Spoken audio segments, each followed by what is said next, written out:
Hello, and welcome to another episode of Somewhat Accurate History, a podcast where we vaguely remember the history of various countries. Apparently, Wales is not a country.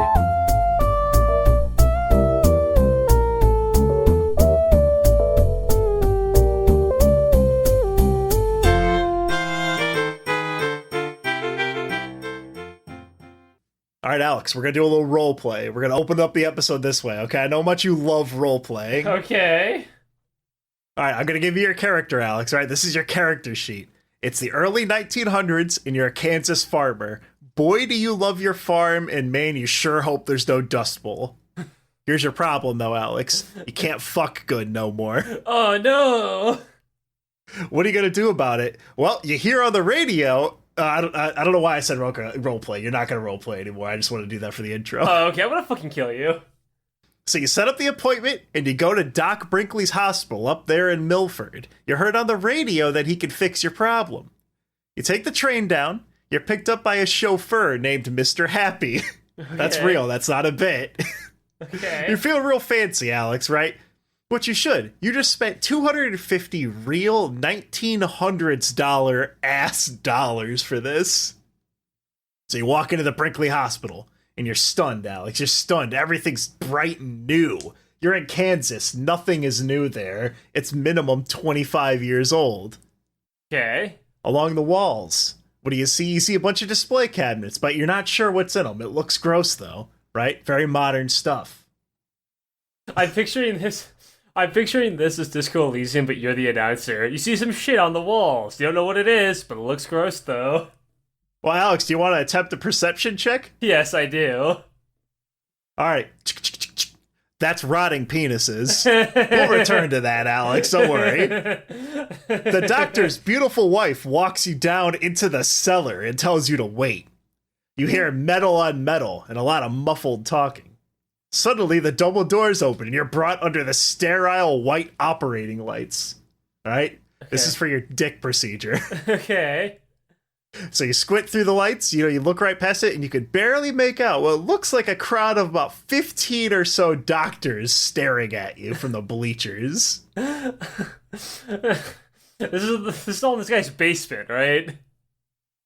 A tall, thin man with short white hair and a devilish goatee tells you to, quote, please lay down and disrobe.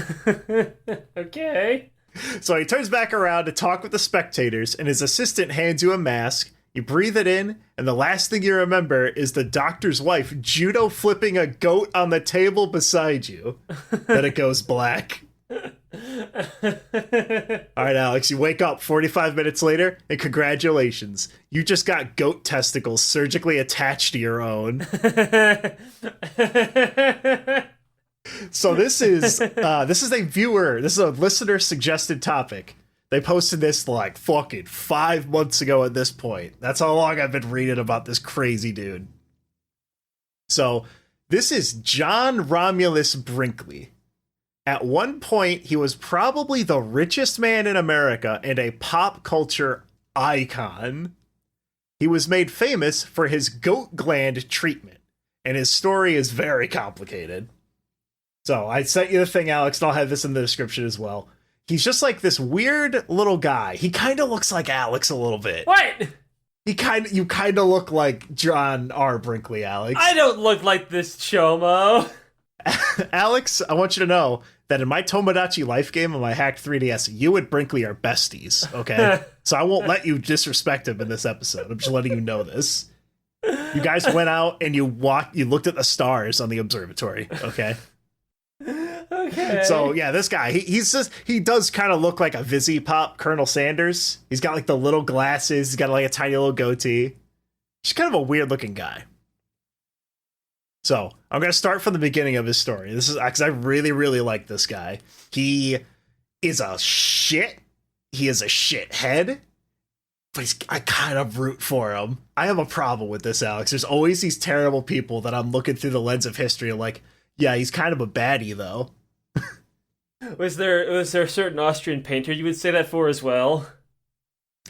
Well, all right. John Romulus Brinkley's father, who was also his uncle, don't worry about it, Okay. was a Confederate medic. And after the war, he became a stereotypical mountain medicine man. So his uncle father in the backwoods of deep Appalachia. Okay. This just back-to-back bangers here with what you're fucking describing this guy. So his uncle father would travel long distances to help people in the community and was well regarded. Brinkley's mother died when he was young, and so did his father. Like he was 8 years old and both of his parents died. Unfortunate. And then in his early teens, his uncle died while like out treating a farmer's wife. Like a fucking Lifetime movie. All right. His dad and his mom die. His uncle, who is also his dad, dies. And then he only has his aunt, who is his mother. Okay. So his aunt, yeah, I said it was complicated, didn't I? So, like, how deep in the incestuous, like, tree is this poor Brinkley dude? Well, okay. Despite how he may look, according to Alex, What? I think he looks like a normal person. I don't think he's developmentally disabled at all. I didn't imply that. I was just asking, how deep down in the incestuous family tree is he? No, okay, so he's actually not. I kind of skipped over to the book because I was trying to figure it out, and I was like, fuck this, dude. This is too complicated.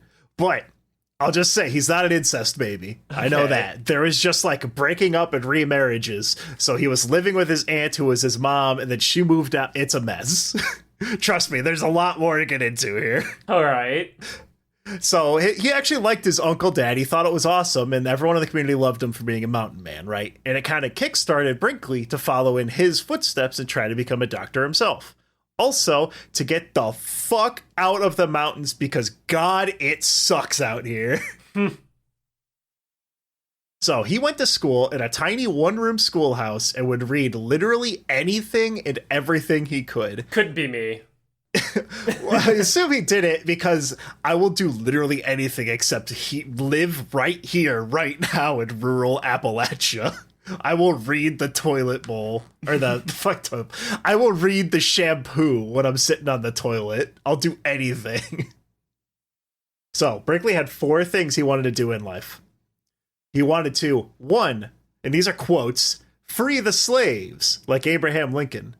He wanted to illuminate the world, like Thomas Edison. He wanted to face an assassin's bullet, like President William McKinley. Which, Alex, if you feel dumb right now, I didn't know what he did either. I was like, face an assassin's bullet. I feel like you could just say Lincoln again. You can kind of condense it. Or what was it? Andrew Jackson, who they tried to shoot twice. Both guns misfired. And he beat the fucking guy near to death with his cane. Yep. And for those eagle-eyed listeners, who listened to the Castro episode, that came up in there too. President McKinley, he tried to get assassinated. He was doing some shit with Cuba. I don't know. It was a lot. I had 4 paragraphs and I said, fuck it, who cares about McKinley? His 4th thing that he wanted to do in life was, and again, this is a quote, heal the sick and become rich. Yeah, all right. I mean, honestly, there are worse goals. I can think of a few. So Brinkley delivered mail after school, but it wasn't like a great way to save for medical college, right? Mm-hmm. He would basically ride a horse. That's how long ago this was. This would have been 1800s, early 1930s at the end of it. Okay. So he delivered mail just to save up to try to get the fuck out and go to medical college, right? Part of his route had him staying at the train depot for hours every day and, waiting for his mail to come in. Mm-hmm. There, he befriended a, quote, large, portly, and perennially tired man named R.M. GRASTY. Okay. So, it's just this fucking Steven Spielberg setup here. So, Brinkley wanted GRASTY to teach him how to use the telegraph so he could earn more money. But Grasty's like, no, I don't want this kid taking my job. So he refused, right? Grind set. So Brinkley did something pretty sneaky here. So during his layovers where he's hanging out at the train depot, he just start doing chores, sweep the floors, help people with luggage, just being there, being present. And GRASTY got real comfortable with him doing that. Once Brinkley noticed, he stopped for a whole week. He's like, I ain't doing it until you teach me how to do the telegraph. And GRASTY was like, all right, fine, fuck it. Well, hold on. Did he even work there? Why was he doing this again? He was doing it to get GRASTY complacent so that he could stop and then be like, hey, you want to start doing all that shit again? Or was your job real comfy when I was here? All right. So he kind of bullied him into giving him a job. So he would do all that shit, but also teach him the telegraph, which is a skill. You can't learn a lot of skills deep in Appalachia. Yeah, the telegraph was the little like Morse code like thing you push down, right? That old thing. Yeah, you would listen to it and you would write down what was going, and then you would, send it back out again. So reading, writing, being able to, not be a hillbilly. Yeah. So once Brinkley had some money saved up, he got on a train to New York to the big fancy medical school. He walked up to the dean, barefooted in overalls with no underwear, and told him, I want to become a doctor, man. Everyone was so enchanted they gave him free rides around town and free ice cream. Like, actually? So that probably didn't happen. No. That's Brinkley's version of events, but no. But he did make at least one trip to New York City. And while there, he did go to the Western Union headquarters. And he did walk up to the manager and go, quote, I am the best telegrapher in the world. And then the manager gave him a job. He literally went up and shook his hand. It was just that easy. I don't know which of those two stories is more true. They're both equally insane. So he worked there at the New York office of the Western Union as a telegrapher, or telegrapher, however you pronounce it. I'm a podcaster, not a pronunciation scientist. He worked at that office until he left back home when his aunt died, who was also his new mom. At the funeral, he met with an old schoolmate named Sally Wilk, who is noted in the book would... Oh, I forgot I actually wrote this down. My notes are kind of old. I'm kind of going off them. In the book I was reading, she would, quote, viciously bully Brinkley. Okay. So they both desperately wanted to leave the woods of bumfuck nowhere, so they married right away. Like 1800s marriage. You knew each other for 4 hours. You're married now. Fuck it. If it works, it works. So he took like the dowry that the father gave, right? And they got the hell out of there. It didn't take him all the way, like, he didn't want to go back to New York, because he didn't want to work that job anymore. He wanted to be a medicine man, right? Mm-hmm. Here's what we're going to do, Sally. We're going to make our own medicine show. Alex, this is the late 1800s. Medicine shows were out of fashion for decades by this point. Yeah, medicine shows were basically... We did like an episode on one of those a long time ago, didn't we? Yeah, it was the Had a Call episode. You would have basically a carnival would come in, and they would do entertainment, and they would, oh wow, this is so exciting, and then back, hey, by the way, you want to buy some dick ointment? That I don't remember if I brought that up in the episode. 90% of those medicines were about making your dick work. This is truly says a lot about our society. Who had the money back then to buy anything? Was anyone going to buy something for women's periods? No, that's disgusting and crude, right? But the man has all the money. Anyway, I don't remember if I brought that up in the episode. That was something that I read recently, and it all made sense. I thought it was funny. So, the young couple, just these two people, they roll up on these back roads, country towns, setting up a big carnival.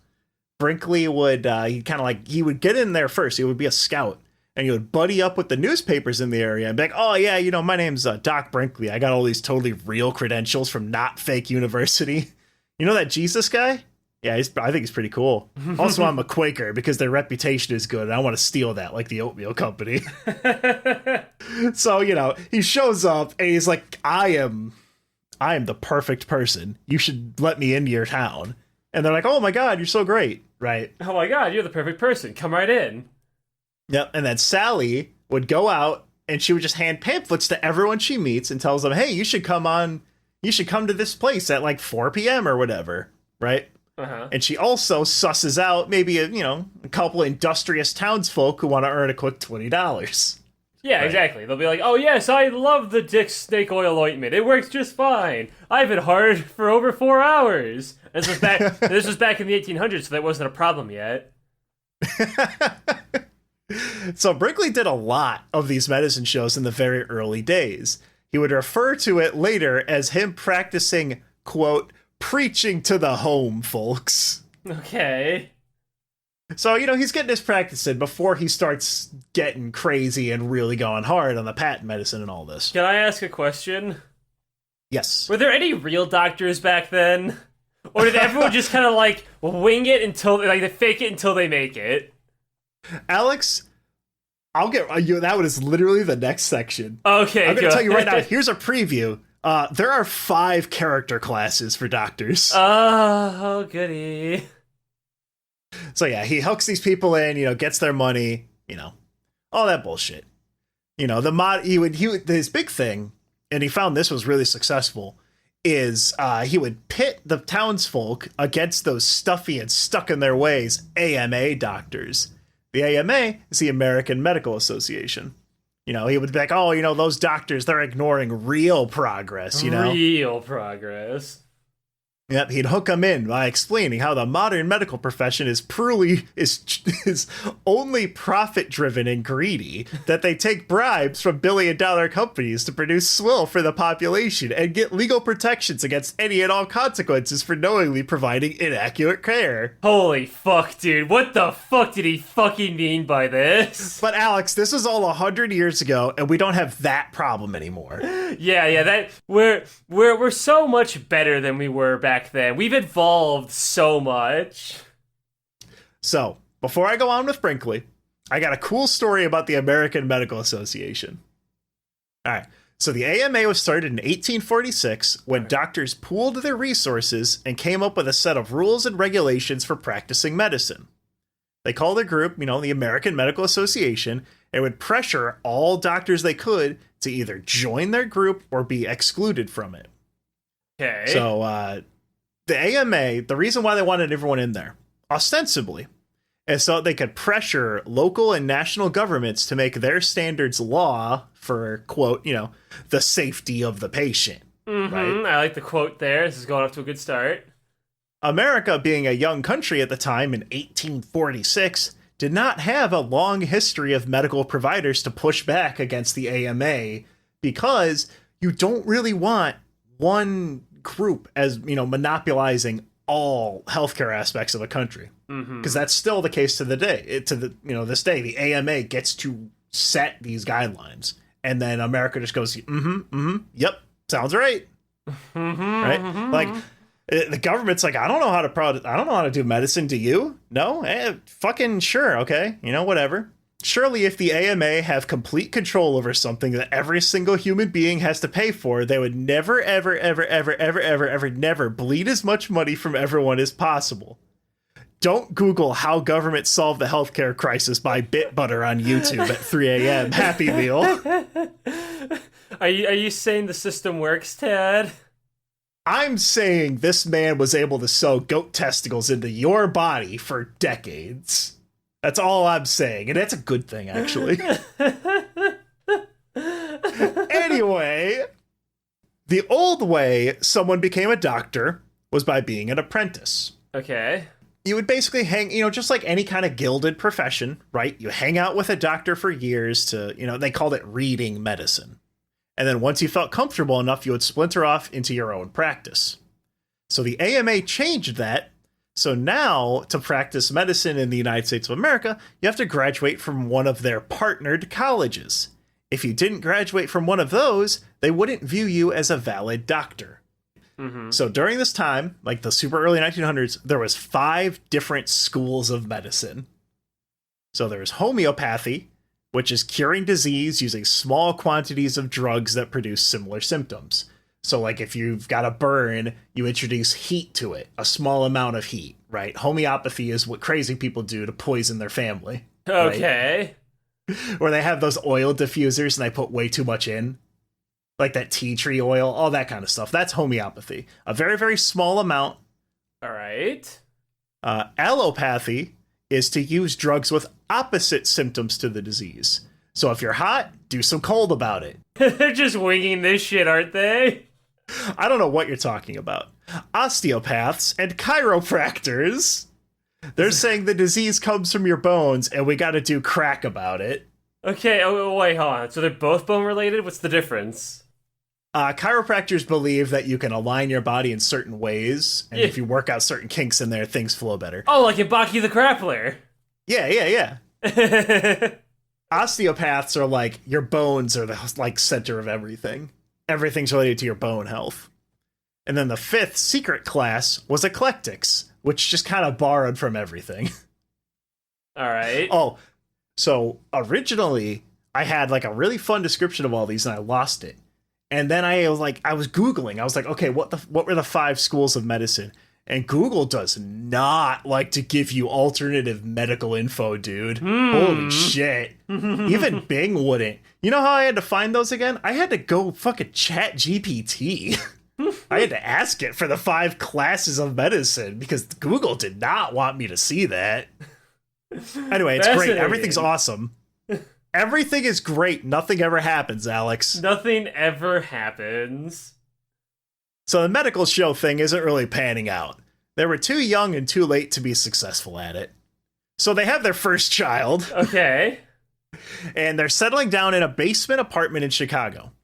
Brinkley went back to work as a telegraph operator, but he still wants to go to medical school.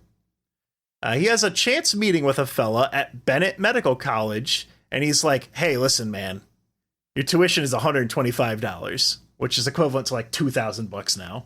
All right. Which, wow, that tuition for medical school, $2,000, that seems pretty low. Oh, that's crazy. I wonder who's in charge of that.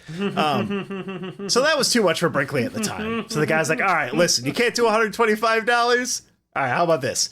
You pay $25, and then you wait to pay off the rest until your end of your senior year. How about that? Which is actually a pretty good deal. Like, they know that if you graduate with a medical degree, you're going to be able to pay back the $100, right? Yeah. The equivalent of $1,500. So Brinkley is like, I'll do it. And he fucking grinds this shit out. Like, he's working 8 hours a day and then doing school for another 8 hours a day. Damn, all right. Like, it's pretty crazy. And this is all at the Bennett Medical College. And this is important. It's here at the college that Brinkley watches a guy named Dr. Henry Harrower give a presentation on his entire career as a glandular surgeon. And Brinkley's like, oh, that's cool. Like, like slicing and dicing glands. That's actually, that's crazy. Glands. That's wild. So near the end of his second year at the college, Brinkley had school off for the summer. So he picks up another shift at Western Union. Okay, hang on. So how many... how will he sleep if he's got another shift? Well, the school is done now. Oh, so okay, now he's working 16 hours at Western Union. Okay, got it. So he comes home the day after his first double shift and finds that Sally has taken their daughter and his money, leaving him $1.10 for cab fare. Oh, okay.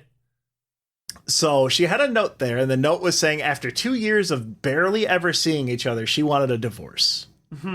Which, I mean, he was gone, 16 hours a day. You never see him. He's never there. I mean, I understand, right? So a judge rules for Brinkley to pay $15 a week in alimony. Fucking goddamn, 15 whole fucking dollars. That's like $200 today. That's pretty sizable. 15 a week, yeah. That's a week, too. Not per month. So he keeps working, and I think it's because they based on how much he was making, and he was working, 16 hours at the time. Oh, goody. Something comically unfortunate like that. So Brinkley's like, fucking shit. So he works, he just keeps at that grind. He grinds on that grind. He's working doubles, making payments. But 2 months in, he's like, okay, I can't do this. He 100% could not afford alimony and his medical textbooks for the next semester. So he had 2 options. He could give up medical school for now or work things out with Sally. So Brinkley goes up to Sally's sister's house in Canada. Okay. He talks his way in the door and kidnaps his own daughter. Oh, okay. That's one way to do it. So why did he do that, Alex? Why? Why did he go to Canada and kidnap a child? I assume it's because if he has custody of his child, he doesn't have to pay alimony for said child. So the judge that gave Brinkley the alimony verdict told him, hey, you know, Canada won't extradite a father for kidnapping his own child. The judge fucking told him that he could steal his child and Canada wouldn't give a fuck. Dude, the 1800s is wild, and every single day I learned something new and magical about them. Just women are property. No one cares. What the fuck? Woo! So, yeah.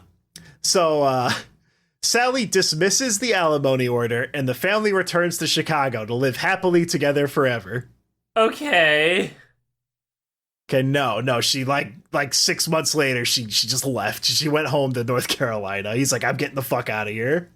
Okay, so wait, where's the kid at this point? She took the child with him. Like, he came home in the middle of like the school year, like a few months later, and she was just gone. Yeah.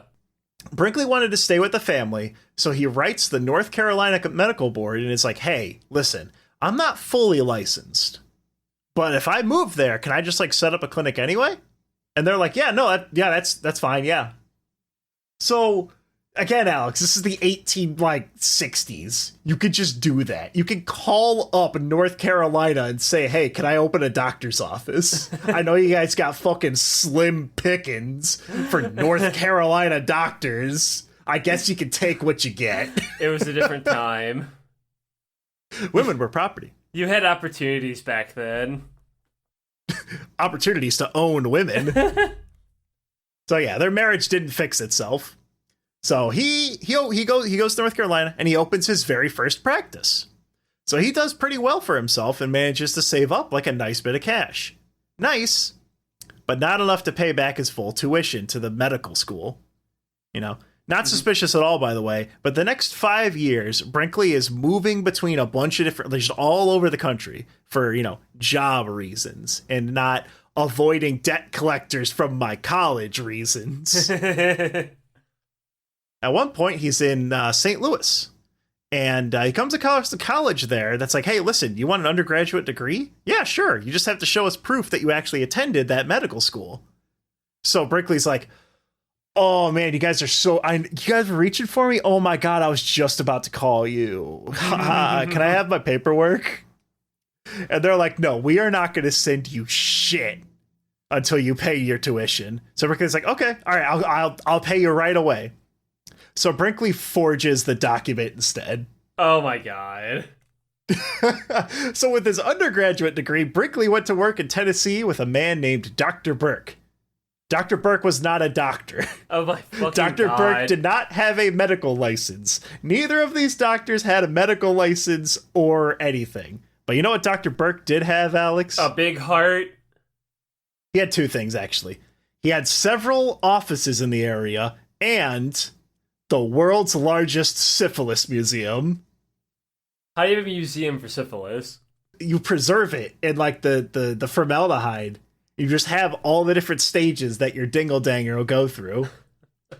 Okay. So Brinkley's job with Dr. Burke was to guide the rustic sinners through the museum and encourage them to seek treatment at the clinic. Just, yeah, look at that rotten dick. Isn't that scary? You should buy drugs about it. Terrifying these people. Brinkley got what he could out of that wonderful experience and returned to Chicago. While in Chicago, he met a man in a hotel bar named James Crawford, and the two of them really hit it off. Was he also a doctor? Parentheses, not a real doctor. No, they're just two boys. Just two bros hanging out in a not gay way. Like, this isn't the Bone Wars. This is just guys being dudes, okay? Okay. So Brinkley tells his new lover, James, all about Dr. Burke and his work over there. Okay. Crawford is like, I appreciate that hustle. And he's like, all right, Brinkley, I got my own team-up idea. So a couple months later, the two men open, quote, Greenville Electromedic Doctors in Greenville, South Carolina. So they have a scam going already. All right. So what they plan on doing is selling themselves as Dr. Brinkley and Dr. Burke. Yes, they stole Dr. Burke's name. Oh my fucking God. So you were right, Alex. Yes, he was a Dr. Burke. So they are here as the electromedic doctors to cure the townsfolk of their sinful indulgences. How? With the hottest new German technology, Solversen. What is Solversen, Tad? Hey, let me guess. They're electric themed. Do they just take a big sparky rod and shove it in your goddamn eye? Alex, no. This is cutting edge German technology to treat syphilis and gonorrhea. Like, this is brand new shit.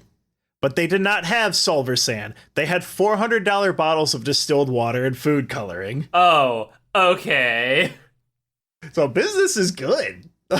Surprisingly, business is doing pretty good for them. But things got a little too spicy for the pepper when Brinkley got caught.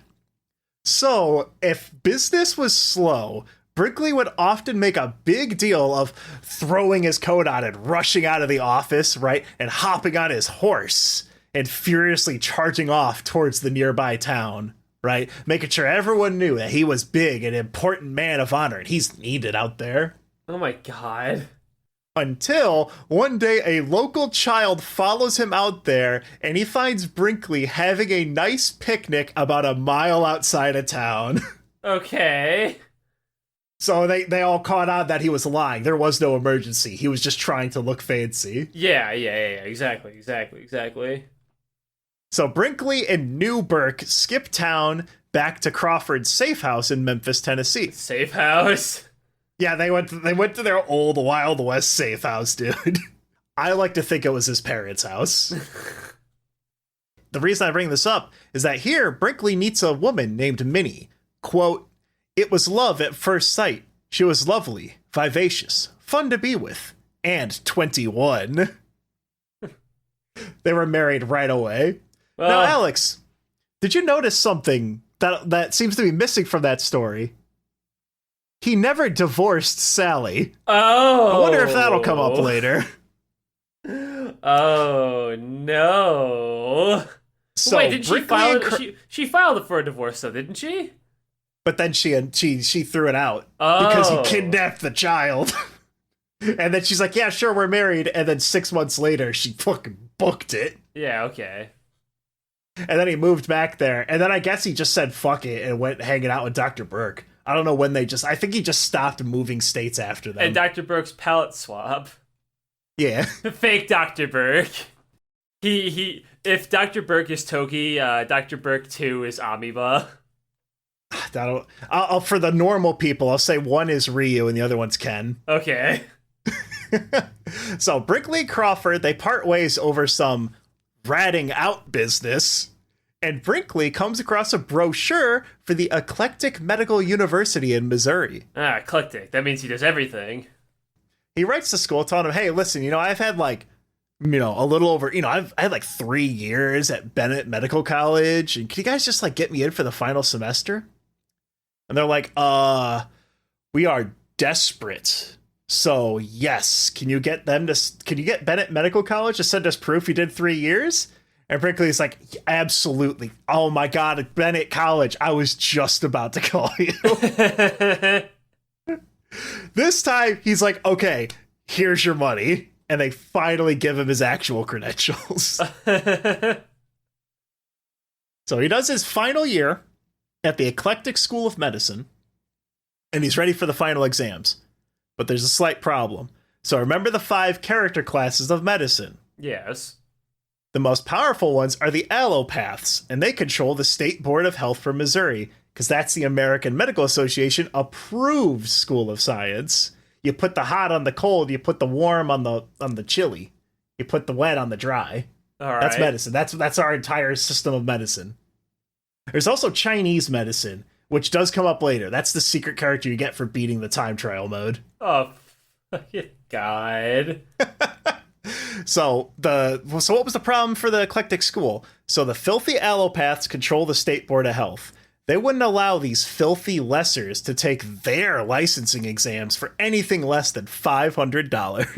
Which is $8,000 now. $8,000? You can kiss my ass. So the eclectic college is, let's say, less than well funded. and neither they or their students can afford that. So they came up with a brilliant Brinkley level plan. Okay, you're going to get on this bus, okay? And we're going to sneak you over the border to Arkansas. Okay. And then you are going to go to a facility to take your final exams. Anyone who became accredited in Arkansas would retroactively be allowed to practice medicine in 8 other states. Because the U.S. had so few doctors. If you got licensed once, most states were like, fuck it, yeah, no, good enough for me. All right, awesome, cool, thanks. You can come in here and do medicine, please. We have no doctors. Okay. So Brinkley is now a proud physician with a specialization in, quote, the irritation and enlargement of the prostate in elderly men. Listen, Alex, it was a different time. This is where the money was. In old men's ass. Okay. By the way, I don't remember if I took this out of my notes or not, so I'm going to say it right now. You would get bussed into Arkansas, right? Mm-hmm. And then here's what would happen, is that you would leave $200 on your desk, and you would get up to go piss, and then someone came down and finished your exam for you. Oh my fucking god. Now, did Brinkley do that? I don't think so. I just know that was like what those things would do. That's how they did it. But Brinkley actually does demonstrate like he is a capable surgeon, as you'll find out here. Like he is actually like proud of what he does. Remember, he ran that office for like 3 years, his first one in North Carolina. Yeah. And he treated people during like the Spanish flu. And like no one, because people dug, you'll see later, a lot of federal organizations were digging pretty deep into this guy. And no one back then would say anything bad about him. Except maybe the people he scammed as as the rolling con artist. Maybe those guys are less than generous. But anyway, Brinkley is now a proud physician. Right? Mm-hmm. So he's looking around for the best place to set up his own office. And while waiting for that, holding off, trying to find the best spot, he takes a unspecified job at a goat processing factory. Okay. So here he was given, quote, an unprecedented opportunity for studying the diseases of animals, which seems more like a zoologist or like a veterinarian thing than like a physician to be studying the diseases of animals, but it was a different time. It was a different time. I mean, did they even, like, separate zoology from biology at that point? I that sounds dumb, but, like, that is an actual question. Like, when you think about it, back then, they probably didn't think too much differently about, like, what affects them. They were like, what, goats have 4 stomachs? Fuck it. They probably all work like human stomachs. You know what, actually? This whole time, I've just been kind of assuming that he was, like, a site doctor, a site nurse. But now I'm just realizing the unspecified job was probably explicitly to check the goats for diseases. Mm-hmm. Like, because if you have a diseased goat, you can't sell the meat, right? Yeah. So the thing that stood out most to Brinkley about this job was an offhand comment from one of the safety inspectors at the site. And he's like, yeah, I've seen 500,000 goats go through this factory. And man, isn't it weird that none of them have any human diseases? I guess the goat doesn't have syphilis. I mean, I guess it was a different time. Everyone had syphilis, Alex. That's why the world's largest museum was impressive. There was a lot. Isn't it weird these non-human things don't have human diseases? That's fucking cool. That's quacking crazy. So Brinkley finds his perfect spot. He says it's his perfect spot, he'll move later, but for now, it's Fulton, Kansas. He sets up as a general practitioner, just a family doctor.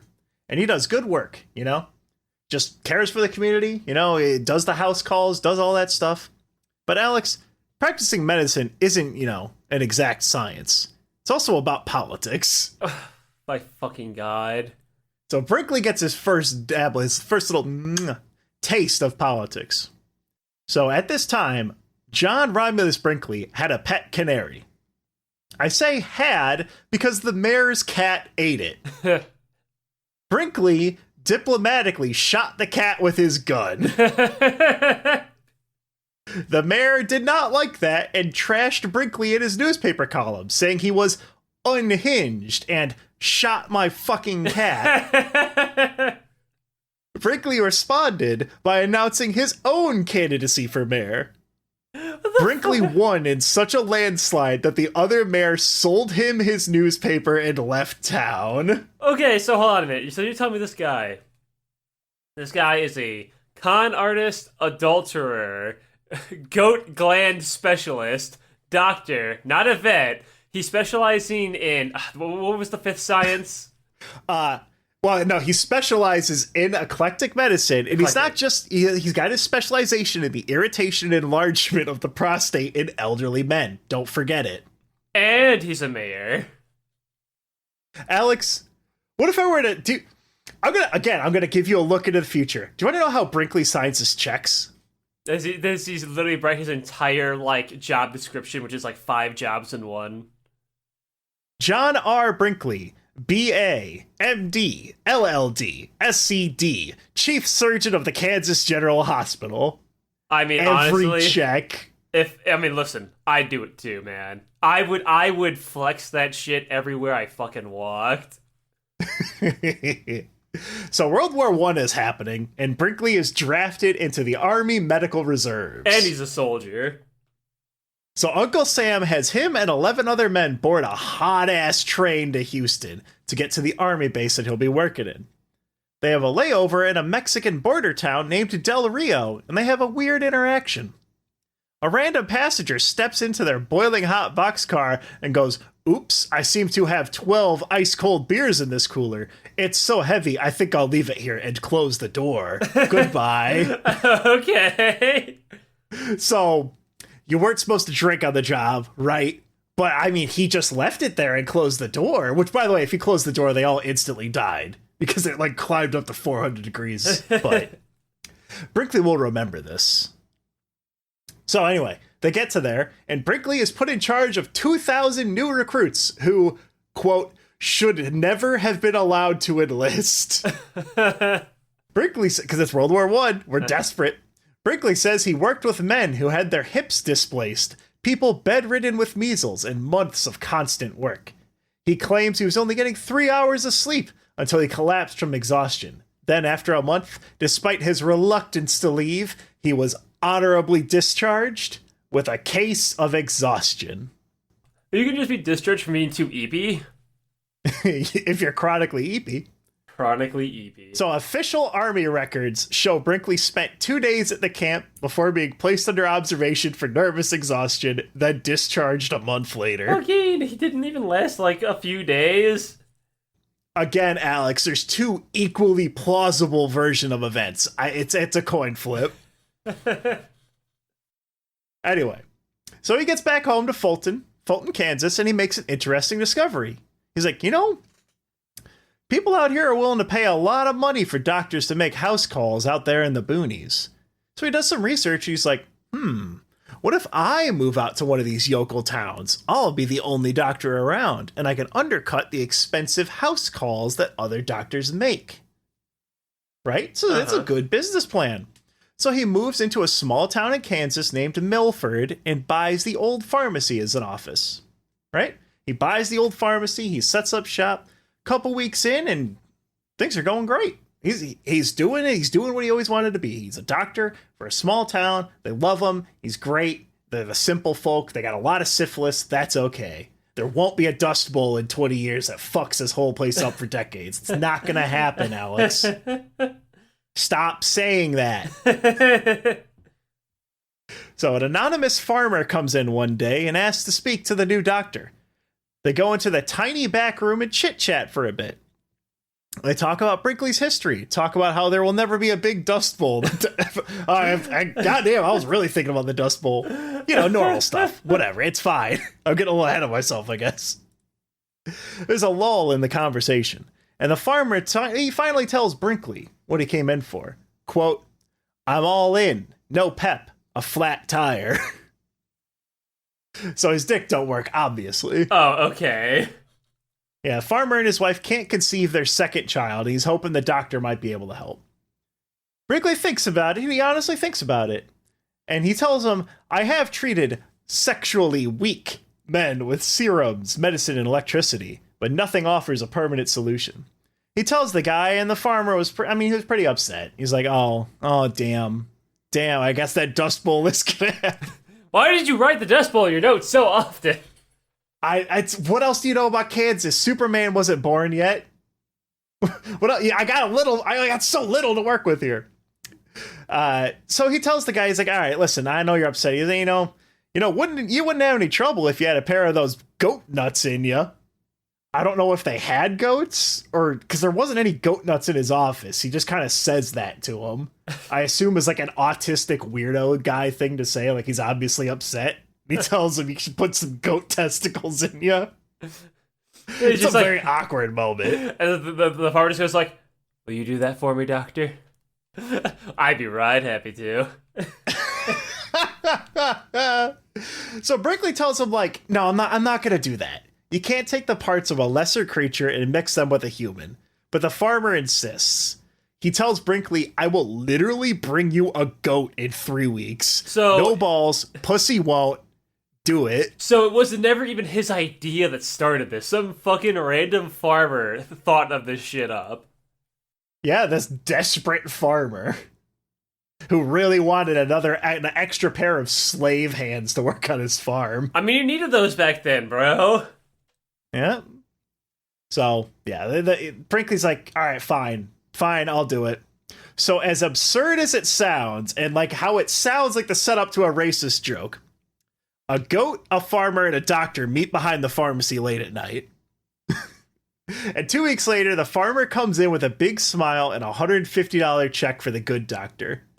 Brinkley allegedly snaps his fingers and shouts, I've got it, the rejuvenation of man. He does a little Mario 64 spin and snaps his fingers. Word gets out, and he has 6 successful operations under his belt. Successful. Successful, yep. Each patient comes in and tells them they fixed their lives by putting some goat scrot in them. But there's no fucking way the dick actually works after that. I mean, fucking has to hurt like fucking hell, too. Your balls gotta be all sore. At $150 a pop, Brinkley had a goat mine on his hands. He was the goat. Goated with the sauce. Whatever floats your goat. Dude, these goat jokes are so funny, they make me want to operate without antibiotics. Okay, Alex. So what is the goat gland operation? I mean, I assume... Okay, alright. I assume simple. Make him breathe in the funny gas, knock out the patient. Wife, judo flips the goat on the table. The way you said that, like, wife, like calling her in like a Marvel vs. Capcom assist. Wife! Wife comes in, judo flips the fucking goat. Doctor, I assume, bludgeons the goat until it's either not breathing or it's unconscious. Until it's as unconscious as the patient. Then gets his funny knife, which has a little smiley face on it, like on the hilt, like the play, like the little like play like kitchen knife, and those fucking preschool things. Yeah, he cuts open the goat's testicles, yoinks out with his teeth. Yoinks out the testicles, cuts open the dude's testicles, unspindles the testes, snips them off, and then just shoves the goat balls in there, doesn't even spindle them back up, doesn't connect anything, just puts them in there like marbles. Well, Alex, you forgot a crucial step. You have to unwind them, they have to spin them around your head to clean them off really quick. Oh my god! No, I'm fucking with you. No, he doesn't actually do that. Okay. I see. Oh, before he puts the goat balls in, he does a little breathe shine. You know, to do with rubs them on his chest. Yeah, do a little shine. Yeah, gives him a little squeeze. Yeah. Okay, so the goat gland operation is ominously called the procedure. The procedure. So that's not fucking terrifying or anything. So, the man or woman's scrotum is opened via incision and local anesthetic. Okay. I thought it was funny. You didn't even react. I mean, what? It's gonna be a long episode. Listen, Ted, I'm legally not allowed to react to that statement. Discord has already got me. The glands of a 3-week-old Tannenberg goat are surgically removed and laid upon the patient's non-functioning testicular glands. All right. What do you mean, laid upon? That's not how medicine works. First of all, shut up. Second of all, you're right. No one knew what the fuck he was doing. It was a point of contention for the AMA that Brinkley never fully described his procedure or published his findings in any of their approved journals. For some patients, he would slice open the glands and just lay the tissue inside of, the sac, right? Uh-huh. For those who are more virile, he would only transplant a partial amount of goat. But the only thing he didn't do was remove the human glands. Those always stayed. He never took anything out of the body. Oh, so he never got rid of your balls. He just put goat balls in your sack next to your balls? Well, he would get rid of the balls sometimes, but that's because of infection. Oh, okay. Because remember, there's no antibiotics. It was too funny in this little clown college. Okay, but here's what he's actually doing. This is what the actual thing is. We find this out way later. So he transplants slices of a 3-month-old Tannenberg goat testy into a human testy. So he would kind of make an incision, take a sliver out, open the human testy, put a sliver in. He would then block the vas deferens, which is very important, or else, quote, the patient would be given to lascivious use of his powers. What? Did that so that you wouldn't come, because your balls are working now, so that you don't come right away, Alex. That's what they do in a vasectomy, is they block the vas deferens or whatever. It's basically a tube that you go, whoop, and then your swimmers just, I guess, die. So transplant the slices, block the vas deferens, make sure the spermatic cord to the vas deferens was open. They close that in a vasectomy, because that's what the actual, sperm is coming out in. Yeah. And then step 4, transplant a blood vessel and nerve to the testes to ensure proper blood supply for the transplant and more nerve energization. Okay, I have a sneaking suspicion that last part isn't real science. He would do it, and Brinkley claims his quote batting average for successful procedures was 90 to 95%. So that's pretty good. All right. Out of a room of 10 people, one of them would have goat nuts in them, and you wouldn't even know, except that he was dead because it was an unsuccessful procedure. Everyone else would have the nuts. So what about for women, though? It's maybe a little bit less accurate. Again, quote, the ovaries of a female goat are removed and inserted into the woman. If the woman's organs are sound and merely inert and atrophied, the new ovary will find its way to its proper position and begin the work of restoring the arrested functions. So they die. So I guess if the goat ovary doesn't mysteriously settle in the right spot, Brinkley would put a trimmed down goat ovary about 4 inches away from the woman's. He then makes an incision in the vaginal wall to give the goat ovary a blood supply and calls it good. What the fuck? Alex, being a woman in this time fucking sucked. Holy shit. Here's some rotting goat ovary. Also, I'm going to slice your vagina wall. What the fuck? Oh my god. And then he calls it good. Did it work? Don't get it twisted, Alex. Don't get it twisted. Get it twisted. Brinkley makes no claims that this will grow new testicles or ovaries. But what's the point? But he did hear of a case where a woman began producing eggs when 2 new ovaries were put in. As for men, will the operation grow them new testicles if they lost theirs? Quote, 9 times out of 10, no. The 10th time, yes. I do not know why. End quote. So he's just doing shit, man. Okay. He's just fucking winging it, and it's working.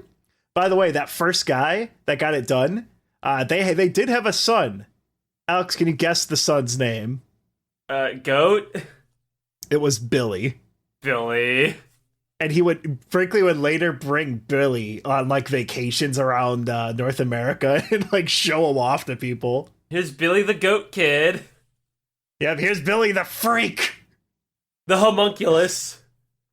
So Brinkley was convinced the procedure was a panacea, which is, a cure-all for everything, right? Yes. I actually do know that word, what that word means for once. So again, in the future, Brinkley said he gets on his radio station and he would share some of his cases from time to time.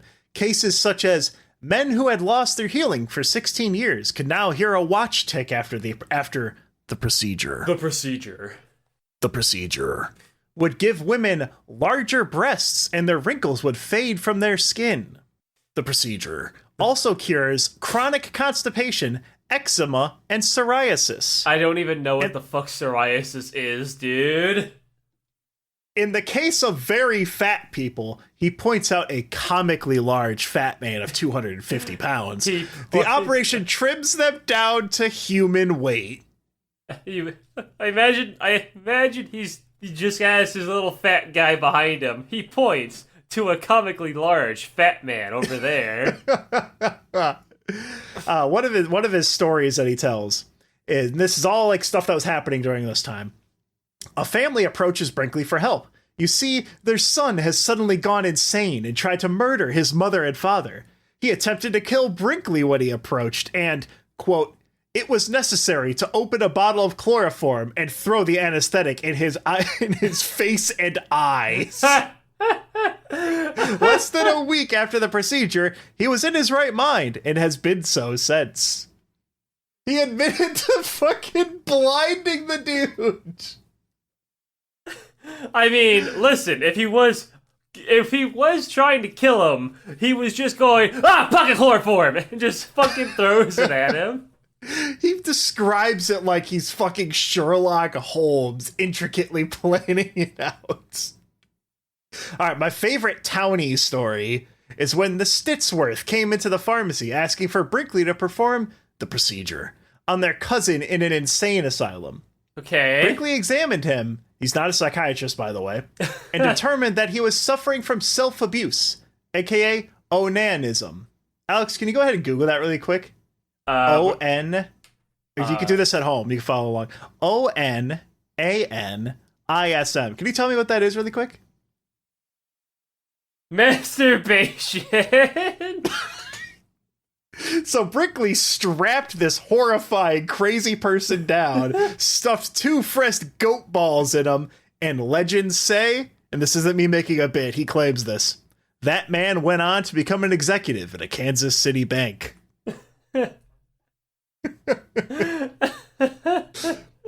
So yeah, that's a new word for you, Alex. Onanism. Make good use of it. As soon as I saw that, I was like, what is that? Oh my god. Sir, this patient is insane. He just won't stop. How do we get him to stop? We have to do immersion. We have to put him in VR chat. He'll bust himself out. God, holy shit. I go nuts. Anyway, so Brinkley was convinced that the sex glands in the human body were the source of all energy. As far as he could tell, by the way, glandular surgeon, specialist in his field, the glands had 2 functions. The first was internal secretions of estrogen or testosterone, which was, humans' main go-go juice. Okay. The second role was external reproductive secretions. So if you assisted with glands from replacements from another source, it would allow your body to focus on the internal stuff. Kind of, I guess. Is that making sense, Alex? It doesn't Not really. Not at all, but I assume it made sense to him. So why goat testicles? I mean, besides their, seemingly magical impervious. I'm trying to say impervious. I'm trying to say it in a different word. I don't know how to say it. I assume he's picking goats because, 1, that offhand comment. 2, there's a lot of goats around. 3, the goats are easier to transport around town and judo flip onto tables. So, Alex, would you believe me if I say originally he wanted to use gorilla glands? Where would you get those back then? That was the problem. They're not native to North America. Motherfucker, where would you get that? When he was doing his studies, he went to Britain and he watched a scary ass scientist come in, knock out a gorilla, and take its nuts off, dude. And he's like, dude, that's so funny. It makes you want to do the same thing without Salvarsan. I imagine he goes to the British doctor who looks like a mad scientist. He's like, and here is our version of the procedure. And he's like, wife! And the wife comes in, judo flips the gorilla onto the table, and he takes the nuts off with his little knife. He does it with his teeth. Oh, it's how they do it in the home country. But yeah, so there aren't a lot of gorillas. So he didn't do that. Plan B, was to use glands taken from recently deceased young men. But that's a whole different ballgame. You don't get dead boys on demand unless you're a congressman. Oh, Jesus fucking Christ, Dad. You can't say that. So yeah, there aren't many gorillas in the United States, and grave robbing was still illegal. It was still illegal. The healthy goats you saw at the slaughterhouse were his best option. Was he just, like, swiping these from the fucking place? He wasn't even, like, getting his own, like, sourced goat balls? Now, I'm gonna burst your bubble here, Alex. Okay. So the procedure doesn't actually work. Wow, what a fucking shocker. But what about the first guy, though? It kind of worked. It didn't work the way that he was selling it, but a lot of it was psychosomatic. Men come in for impotency and are razzle-dazzled by the rich and intelligent Brinkley. Intelligent. I don't know why I said it that way.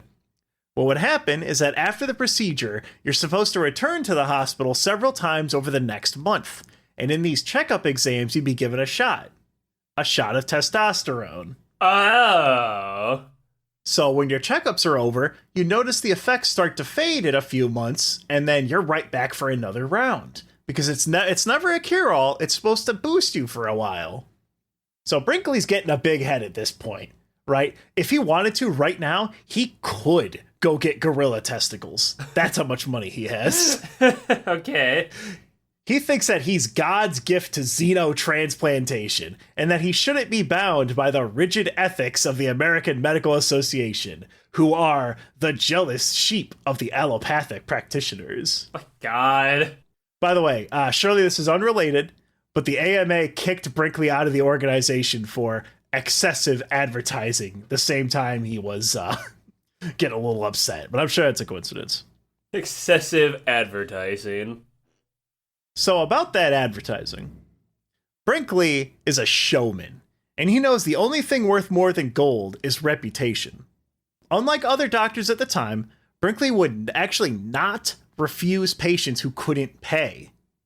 He knew he was in fucking Kansas. People do not have a lot of money. It is Kansas, right? Yeah. So he would take these free, or he would just make whatever you could afford. $5, hey, whatever, if you can spare it.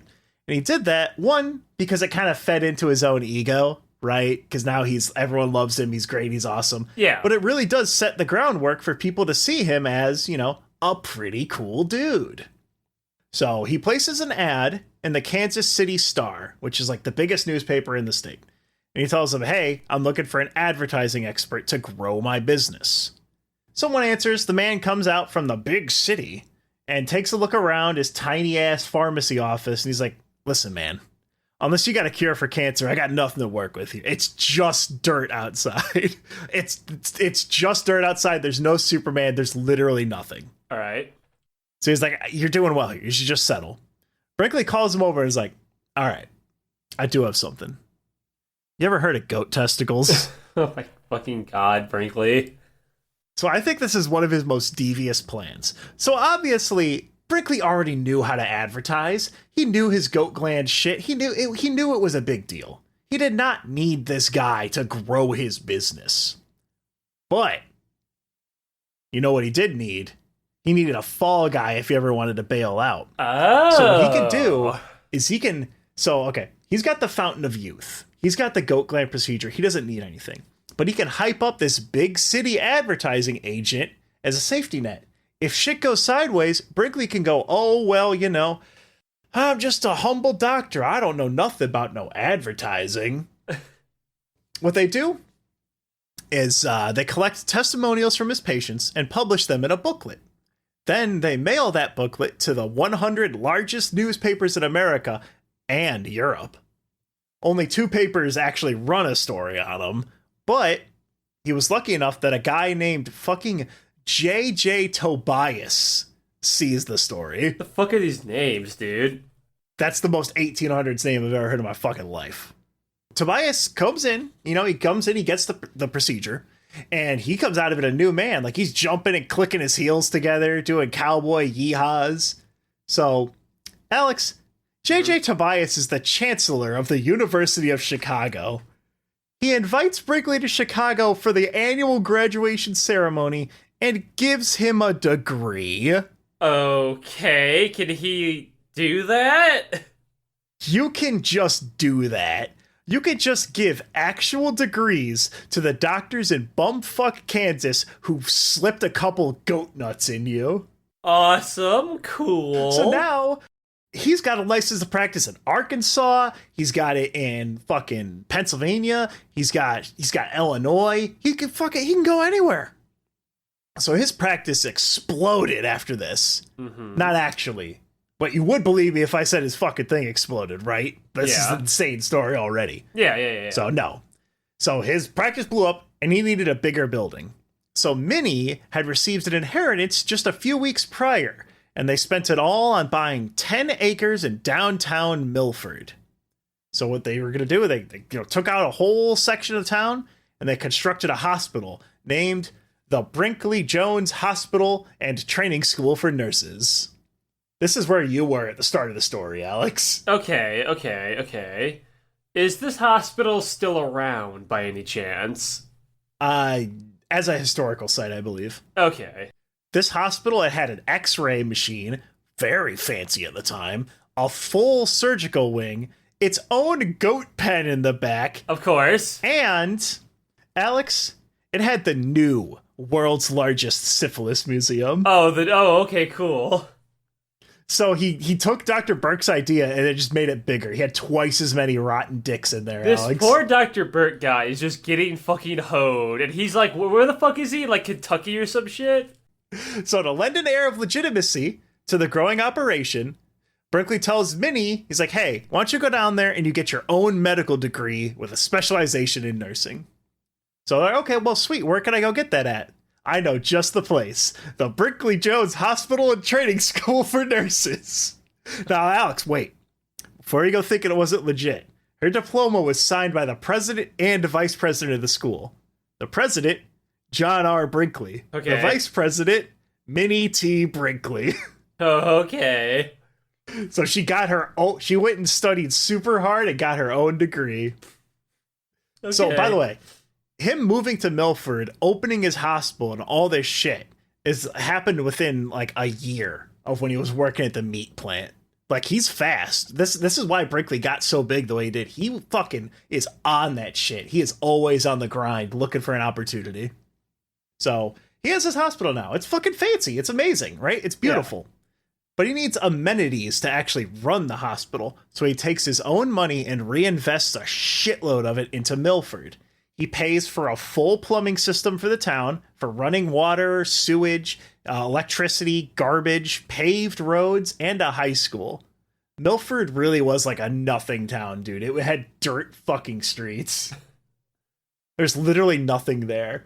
Apparently, and I'm praying to God this wasn't one of Brinkley's funny little lies, but apparently during Thanksgiving and Christmas, the Brinkleys, quote, threw ducks, geese, and turkeys off the roof of their building to grateful citizens waiting below. Okay. At some point, Brinkley acquired a bear. He bought a bear. Where the fuck did he get that, and why did he get it? Well, he got it because he put it in a cage on the hospital grounds for children to enjoy. Fucking... One night, the bear kept waking Brinkley up because their house is right next to the hospital. And he goes out and he shoots the bear, and that was the end of the Brinkley Zoo. He never went back to that idea. The fucking god. Okay. This bear is gonna be so fucking sweet. Gets minorly inconvenienced literally once. Fucking old yellers his ass. So, we're going forward in time. 1918. Brinkley travels back to Chicago to take a course in emergency surgery under a Dr. Max Thorek. At this point in time, the fucking USSR is just forming. The revolution just happened over there, back in the 17. They had the revolution, and we were putting testicles inside of people. Interested. So he went back there and he wanted to see Dr. Thorick. Like, that's specifically why he wanted to take that course. And that was because Dr. Thorick had been experimenting on sexual rejuvenation using what? That's right, gorilla glands. Oh, shit. He's finally getting what he always wanted. So unfortunately, Dr. Brinkley spent most of that summer drunk and failed the course. What? How'd you... Brinkley, this is what you wanted. Why would you fucking falter now? So he tried again. He came back the next year, but by then, Thorick was sick of him. He said Brinkley was solely in the field to make money. Brinkley responded by saying Thorick was conspiring against him and in cahoots with the AMA. Surely Brinkley won't regret burning this bridge. So Brinkley, he gets into a lot of trouble. He can't help it, Alex. When he was in Chicago, he tried to open a clinic there so he could have one in Milford and Chicago, because Milford it was starting to cost him a little too much to support. So he opened up a Chicago one, right? It was the same hospital, right? Maybe a little smaller. But the Chicago police wouldn't let him keep goats on the property, and so they took it away from him. What? I feel like maybe he didn't fight for the Chicago one that much. I don't know what was going on there. So another problem he got into, he took the fall for a bootlegging charge when his wife sold alcohol to their dentist friend, Which who wife? then got plastered. Minnie. Okay. It was when Minnie's the wife now. Sally is she hasn't popped back up yet. Okay. But yeah, their dentist friend was being a public nuisance, and so he took the bootlegging charge. At one point, Brinkley got drunk when Minnie's father visited and pulled a gun on him. Now remind me, when was Prohibition? Around the 1920s. So this is 1918 around here, yeah. I was saying, I was wondering if this was during or before Prohibition yet. Yep, Prohibition plays into this. You'll see in a bit. Okay. Let's see. What else did Brinkley get up to in this fun little town? He slashed a local resident's tires when they refused to pay a bill. Okay, well, that's definitely illegal. He chased patients out of his hospital with a knife because they refused to pay. Okay. Brinkley's chauffeur, Mr. Smiles, he was the one that he would hire to pick up patients at the train station and drive them to his office. And he did that because you would pay, $250 or whatever you paid. Mr. Smiles makes you feel nice. But the secret reason is that other people noticed that the only people taking this train to Milford were coming to get their dicks worked on. So they would offer the exact same service, but for like half the price, and they would undercut them. But if Mr. Smiles picked you up, you're going to go with Mr. Smiles. Okay. He actually really liked Mr. Smiles, despite having the scariest name possible.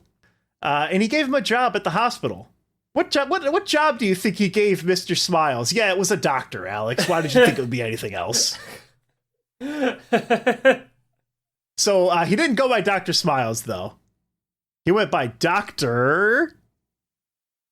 I was waiting for you to say Burke. He didn't steal Burke again. Oh, no, I thought... He went as fucking Dr. Osborne. He went as the Green Goblin, Alex. Oh, okay. I thought you were going to tell me his name was Dr. fucking, like, Happy or some shit. Because he's Dr. Happy. Yeah, because he's Dr. Smiles. I'm like, well, Smiles is a little too dumb. Call me Dr. Happy. Dr. Kind. Doctor, you can trust me. So Brinkley and Burke had a fuck, I put Burke again. Brinkley and Dr. Osborne. Holy fuck. They had a complicated friendship. During a misunderstanding, the two men got into a nasty fight, and Brinkley may or may not have bitten Osborne's ear off. What the who is this guy? He's just a guy. During another fight, oh, by the way, he stitched his ear back together at the hospital. Nothing sobers you up like getting Mike Tyson. During another fight, this is a separate fight, Brinkley pulled a gun on Osborne, who then hit him with a heavy board. Dropping the gun, Brinkley bit Osborne's finger off. Dude, why are they having these fucking fights? They just get drunk and they like to wrestle. It's fine. Oh my God. He bit Dr. Smiles' finger off. It's okay. Give him $250. He'll do the same to your penis.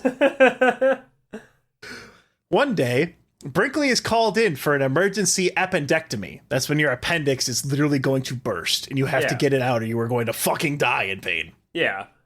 So the procedure goes fine. Not that procedure, but a different procedure. And Brinkley approaches the patient's brothers asking for the $290 payment for the surgery. They tell him no, and he again pulls out his gun. He asks them again, where's the money for the surgery? And they tell him, we already paid $190 to the lady at the desk. And then he put his gun away, and he went, okay, you can go. Okay. He did an appendectomy. I think he was just sauced up, dude. Also, I lied earlier. My favorite story is late one night, two residents burst into the sheriff's office saying Doc Brinkley's lost it and he's firing guns off in the air. The sheriff is like, what the fuck? And, he gathers all of his guys to get a posse. And then Brinkley calmly walks into the office and tells the sheriff, did you know 10 Milford residents were illegally gambling down the street? And then he turns around and leaves town for lunch. Okay. He comes back and then he tells them there's only one condition for me to pay my fine, and that is to make sure that the other 10 people were fined $5. I think Brinkley was losing and he did not take it well, and so he went and spoiled the party for everyone by calling the cops. Oh my god, Brinkley. What a little shithead, right? I know. Okay, I lied again, by the way. This is my favorite story from Milford, okay? And it's so good, I'm just going to full quote, just pull it verbatim from The Bizarre Careers of John R. Brinkley by R. Elton Lee. One day, Dr. R. Cave, a physician from Manhattan, came to Milford uninvited, perhaps under the directions of the AMA, to witness an operation. He walks into the office to find Brinkley twirling a handgun, quote, like a cowboy. Okay. You seem to be prepared for any emergency, the visitor observed. Yes, Brinkley replied. We have to be on our guard here. Just the other day, a fellow came in here to Dr. Osborne and stuck a gun in his belly and demanded a shot of morphine. Believe me, they won't do that to me. Anytime they stick a gun against me, one of us will have to stop right there. Cave remarked that he had heard Minnie was an attractive woman. She has to be. Or she wouldn't be Mrs. John R. Brinkley. Dude, what the fuck? I think he had autism. I think he would have loved Metal Gear Solid. So the Brinkley name is spreading, for better or worse. And the owner of the LA Times, Harry Chandler, took notice. He invites Brinkley to operate on him and some of his editors? What the fuck? So Brinkley's like, shucks, I'd love to operate on you and your friends who I'm sure are totally down to do this and aren't only doing it because you'll fire them if they don't. But man, I just don't have a license to practice in California. So the editor and the owner of the LA Times takes a comically large suck on his cigar and goes, we'll get it done, Doc. We'll get it done. The next day, Brinkley gets a message from the California Medical Board. He's been given a 30-day pass to practice in the state. A 30-day trial pass, of course. Not a real, full-on license, though. They're playing safe with this Brinkley guy. California will be a pain in his ass, by the way. Oh, really? Yep, so Brinkley does the job there. And the LA Times is impressed. They're like, holy fuck. They write his praises in one of the largest papers in the U.S. And Milford is like booming now. Everyone's coming in to visit. They're all like, I want to see this man who's got the good dick job. Yeah. So Brinkley keeps working and traveling. During the summer, he says it's too hot for the procedure to work. So every summer he takes off. The real reason is it's fucking hot and they don't have AC and I don't want to work in the heat, which is valid, extremely valid, based even. Okay. What he does is, they just travel all over the world. He goes to the Orient and says that he bought the Chinese emperor's used robes from a street merchant. Okay. Pretty sure he was just fleeced. Him and his wife are having a great time, probably doing a lot of super racist shit. Like doing the eye thing, while, a single mother of 8 serves him tea. So while he's making several people uncomfortable in the restaurant, he finds out his medical license has actually been revoked. Oh. And he's like, what the fuck? What happened? So what happened was this guy who works for the AMA named Morris Fishbean, who I also have him in the I sent him to Alex and I'll have it in the yeah. So I'm so curious you can because look at him. You gave me a picture of this guy and it's been like an hour and a half. I was wondering when this Fishbean guy was going to show up. Yeah, I don't know. I was like sending him the photos spoilered, and then I realized it doesn't actually. It's just a fat guy. He's just a fat guy on a typewriter. There's nothing that scary about it. This guy looks like he smokes 10 fucking cigars a day. No, sorry, scratch that. This guy looks like he smokes 500 cigarettes a day. All right. I know you had to get it out of you. It's like what? It's like a baby getting burped. I just had to wait for it. It'd come out eventually. Dust Bowl, Dust Bowl, Dust Bowl. Is it funny yet? Okay, I got mine done. So yeah, Morris Fishbean had published an expose. He worked for the AMA, showing that thousands of practitioners across the U.S. were working with shoddy degrees. So what he did is he exposed all of those diploma mills in Arkansas, California, Connecticut, all these places that were doing what Brinkley did, getting bussed in, taking the test because it's an easier test to get licensed in that state, and then reciprocity laws, blah, blah, blah, blah, right? Why were there literal thousands of doctors? So this is during the Prohibition, remember? Anyone licensed as a doctor could prescribe alcohol. So that was what's going on with all these diploma mills. Oh, yeah. You pay money, you get licensed, you sell booze, there you go, you're a doctor, right? So how was Brinkley in trouble if Kansas itself wasn't getting hit by this expose? It's because that reciprocity thing, it works both ways. If he's banned from one state, none of the others would accept his paperwork. So he was back to only being licensed in Illinois because he was just given a license, right? Yeah. Wherever St. Louis is, I think it's Missouri. And a couple others, right? That he had other things. So California was particularly pissed at Brinkley and tries to call him into court. Brinkley described the attack as a persecution, no more justified than the persecution of Christ. Oh my god, bro. Drama queen. So when the Kansas governor was given extradition papers to bring Brinkley to California, he refused. And California's like, what the fuck, why? And he says, what do you want him for? California's all the way over there. Kansas is here. Your people aren't in any danger from him. Right? He told them to fuck off. Yeah, all right. But why? Why was the governor on Brinkley's side? Because Brinkley was bringing a lot of money into Kansas, which is not a huge economy. Right? Yeah. Also, just ironically, Brinkley was his family doctor back when he worked out of Fulton, so he knew he was a good guy. Okay. Again, sowing the seeds of being a decent man. The guy tells him to fuck off. California spends $150,000 of U.S. taxpayer money to try and get at him, but eventually they just say, fine, fuck it, and they drop it after wasting all that money. He dodged that bullet, but he's feeling a little hot under the collar. Part of the reason he hadn't left Kansas yet, and why he was interested in California, is that both had pretty lax regulations on anything medical. Both had pretty lax regulations. So he knew, it's like, I got out this time, but it's only a matter of time, dude. Something else is going to happen. So he's like, I need to bolster up my credentials. So he travels to Europe. Takes the summer off, goes to Europe, and tries to get a degree in Dublin, Rome, Glasgow. None of them want him.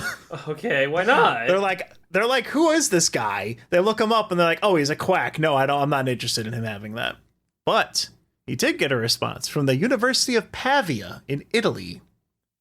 He sends a letter to the dean and not so subtly implies that there might be some philanthropy involved when he attends. Okay. The dean agrees, and 3 weeks later, Brinkley became the first U.S. citizen to have a degree from their illustrious college. Okay. By the way, when Brinkley reached out to him, it was not actually the dean working at that college. It was his son. Oh. And the son saw an easy paycheck and went, yeah, sure, fuck it. All right, come on over here. 3 weeks later, here's your degree. Thanks for the $5,000. Man, okay, so, like, again. Brinkley's just getting lucky, dude. Well, to reiterate a thing I said earlier in the episode, are there any real doctors back then? Are doctors today even real? Alex, you're sounding a lot like a Morris Fishbean right now. Like, fucking God, dude. So Brinkley takes his brand new fancy-pantsy Pavia degree and goes to England. You know what's in there in England? The same fucking reciprocal system. He gets licensed to practice in Britain. Oh, also Dr. Osborne swung by a few months later and got his degree too. Okay, I was worried about Osborne for a minute there. Okay. Yeah, Osborne showed up, gave him $5,000 and got his degree. Fucking, I mean, Same thing I assume at this point, fucking Brinkley can afford like anything, right? He's rich as fuck right now, right? He can just do anything, yeah. Yeah. He can get his gorillas at this point. So Brinkley is feeling real smug, and he writes a letter to the AMA asking them to update his credentials and replace the Kansas School of Medicine with my new University of Pavia medical degree. So this was a bad idea, Alex. Oh, really? Was fucking poking the hornet's nest a bad idea? So you remember Dr. Thorick, the guy that was like super uncool about Brinkley showing up to class plastered? What a fucking drag, dude. What, did this fucking chud stop our based Brinkley from getting his degree updated? So the AMA contacts the Italian medical board to try and remove Brinkley's degree, but they just ghost him. They're like, we don't care about this. So Dr. Thorek takes it upon him, Dr. Buzzkill takes it upon himself to send a letter to fucking Benito Mussolini. Fucking what? Why? Benito Mussolini reads this guy's fucking letter and goes, oof, ugh, yikes, I may be Mussolini, but at least I respect the American Medical Association. What? And Brinkley and Osborne get their licenses taken away. From Benito Mussolini, dude. Next up is fucking Brinkley gonna be in the... he's gonna... he was practicing his hunting rifle. He was out there in Austria, and there was this cool parade going on, and he slipped. Like, what the fuck? Fucking what? So, while Brinkley technically didn't have his European licenses anymore, newspapers back home were more than happy to print his updated credentials. To the average man, Brinkley was undoubtedly the #1 gland transplanting physician in the country. And with his history in the Orient and Europe, he might just be the best darn doctor in the world. Oh my God. All right, listener, we're going to try something a little bit different here. Since this is going to be a long episode, I'm going to have little intermission breaks. You're not going to actually sit there and have like, let's go to the lobby, let's all go to the lobby. No, not that. I'm just going to have like a little pause point. We're going to have an intro and an outro. You can pause if you need to go do whatever, because this is going to be fucking... I'm not even a third of the way through my notes. That's how fucking dense this is. I mean, I'll go piss and get some more order. Fuck that, I'll be right back.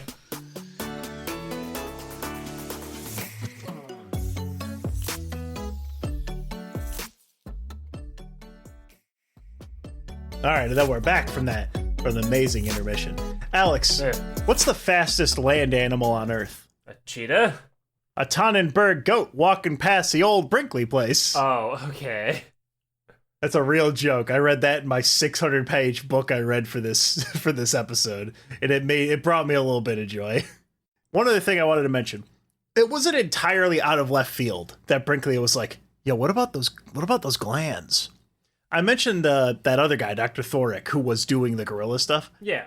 At this time, like, people were discovering that certain aspects and certain parts of animals were like crazy. Like, you know how it's like I think a grasshopper, if you scaled it up to human size, would be able to kick like a fucking 18 G's or some crazy shit like that. Right? Yeah. Proportionate to their size, they're very strong.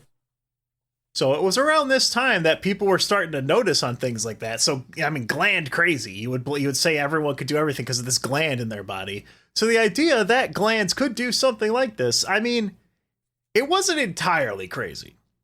So now we're on to what is probably the most important part of Brinkley's story and his legacy as an advertising pioneer. When he went to go visit the LA Times, where the radio man gave him a license to practice medicine, he saw them setting up KHJ, which is their own huge radio station, and he was like, damn. So Brinkley knew. He was smart enough to be like, oh, I'm sorry, radio, it costs nothing to receive. You just have to have a receiver, and it could just go all the time? Yeah, this is going to go fucking insane. So he puts himself in personal debt, just like he did when he was renovating Milford, to erect the 4th radio station in the country, right there in Milford, Kansas. The Federal Radio Commission was who the U.S. had set up to kind of regulate and figure out what the hell to do with this. They are the FRC, and they give him the just completely random call sign of KFKB, which Brinkley spins into Kansas First, Kansas Best, the Sunshine Station from the heart of the nation. That's pretty fucking good, though. Brinkley had a gift. That's all I'm saying. And again, Brinkley knows what's up, so he makes himself the face of KFKB. He plays up, I'm just a humble local doctor, He has his own broadcast where he would just talk about, because this is the 4th radio station in the country. This is all brand new. So he's doing a lot of just weird shit. Like he would basically do an interview with his audience, like it's like a podcast, like he's using a lot of we and us. Am I right, chat? And he uses it to advertise his services, but I would never use this podcast to sell t-shirts in the description, including the very well made and funny badass Let Me Tell You About Skeleton, which I'm currently wearing. I would also never direct listeners to patreon.com/LMTYA or YouTube memberships. Alex, did you know that we even had that as YouTube memberships? We have YouTube fucking... What can we fucking offer people? We don't do anything. So I set those up on my phone at like 4 a.m., I don't know, a year and a half ago, and they approved them all. You had to submit your own tiers. Alex, if you're in a moment, look at the $25 a month tier. I'm scared to change it because there's no way YouTube will review that change and not close out the account. If you back at the 25, this is not like me constantly showing the YouTube thing. This is real. The $25 a month tier, one of the benefits that I thought they wouldn't let me do is if you join at this amount, I will join you on any alt-right schizophrenic social media you want. And it's a real thing. And if I touch it, YouTube has to review it and they will absolutely blow my ass up. So there's that ticking time bomb. But anyway, I got excited when the book I was reading had an actual transcript of the radio station's schedule. Here's a snippet, just a snippet of the average broadcast day. All right. 5 a.m., Dutch Houseman and Cook. 5:30 a.m., health lecture by announcer, written by Dr. Brinkley. I assume the announcer is just whoever they had. Yeah. 6 a.m., sausages and a cheeky Milky Bar. 9 a.m., markets, weather, Dutch Houseman and Cook. 9:30, public health and sanitation. 9:32, sausages and Milky Bars washed down with a warm pint of Alka-Seltzer. Okay. 10 a.m., special features, such as the Little League Finals. Oh yeah, the Little League in Milford was called the Brinkley Goats. The Brinkley Goats. Health talk with Dr. Brinkley. The worms are back. I do sausages and Milky Bars a couple more times. The biggest one is the medical question box. And then also at 7 p.m., Dr. Brinkley's Good Night, followed by a cheeky bedtime sausage Milky Bar combo, obviously. Yeah. So the medical question box was by far the most successful show.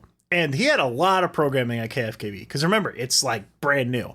He would do college lectures. He would have, and this was new, he would have child rearing advice. Like he would have women go on the radio and give advice to other women and treat them like they're human. Isn't that crazy? Dude, what a fucking cock. He also had live musical performances on his radio station, which was new. Everyone else was just playing vinyls for music. He actually had like people going in.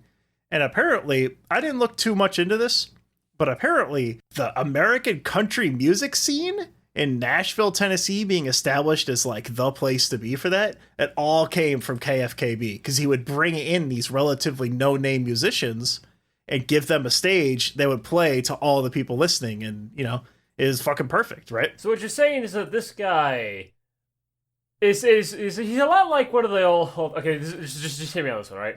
This motherfucker is similar to someone like Linkara. What do I fucking mean by that? What I mean by that is not that many people actually know who Linkara is, but you felt the effects he's left on the internet all over the place.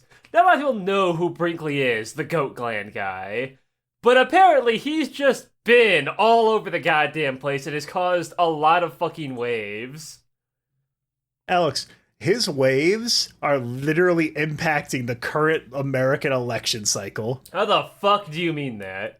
2016 election, you could tie back to Brinkley in a sense. What does Tad mean by that? What do you He's mean not by quite that? sure either, but he does have a feeling that he's right. Oh my, I'm gonna fucking kill you.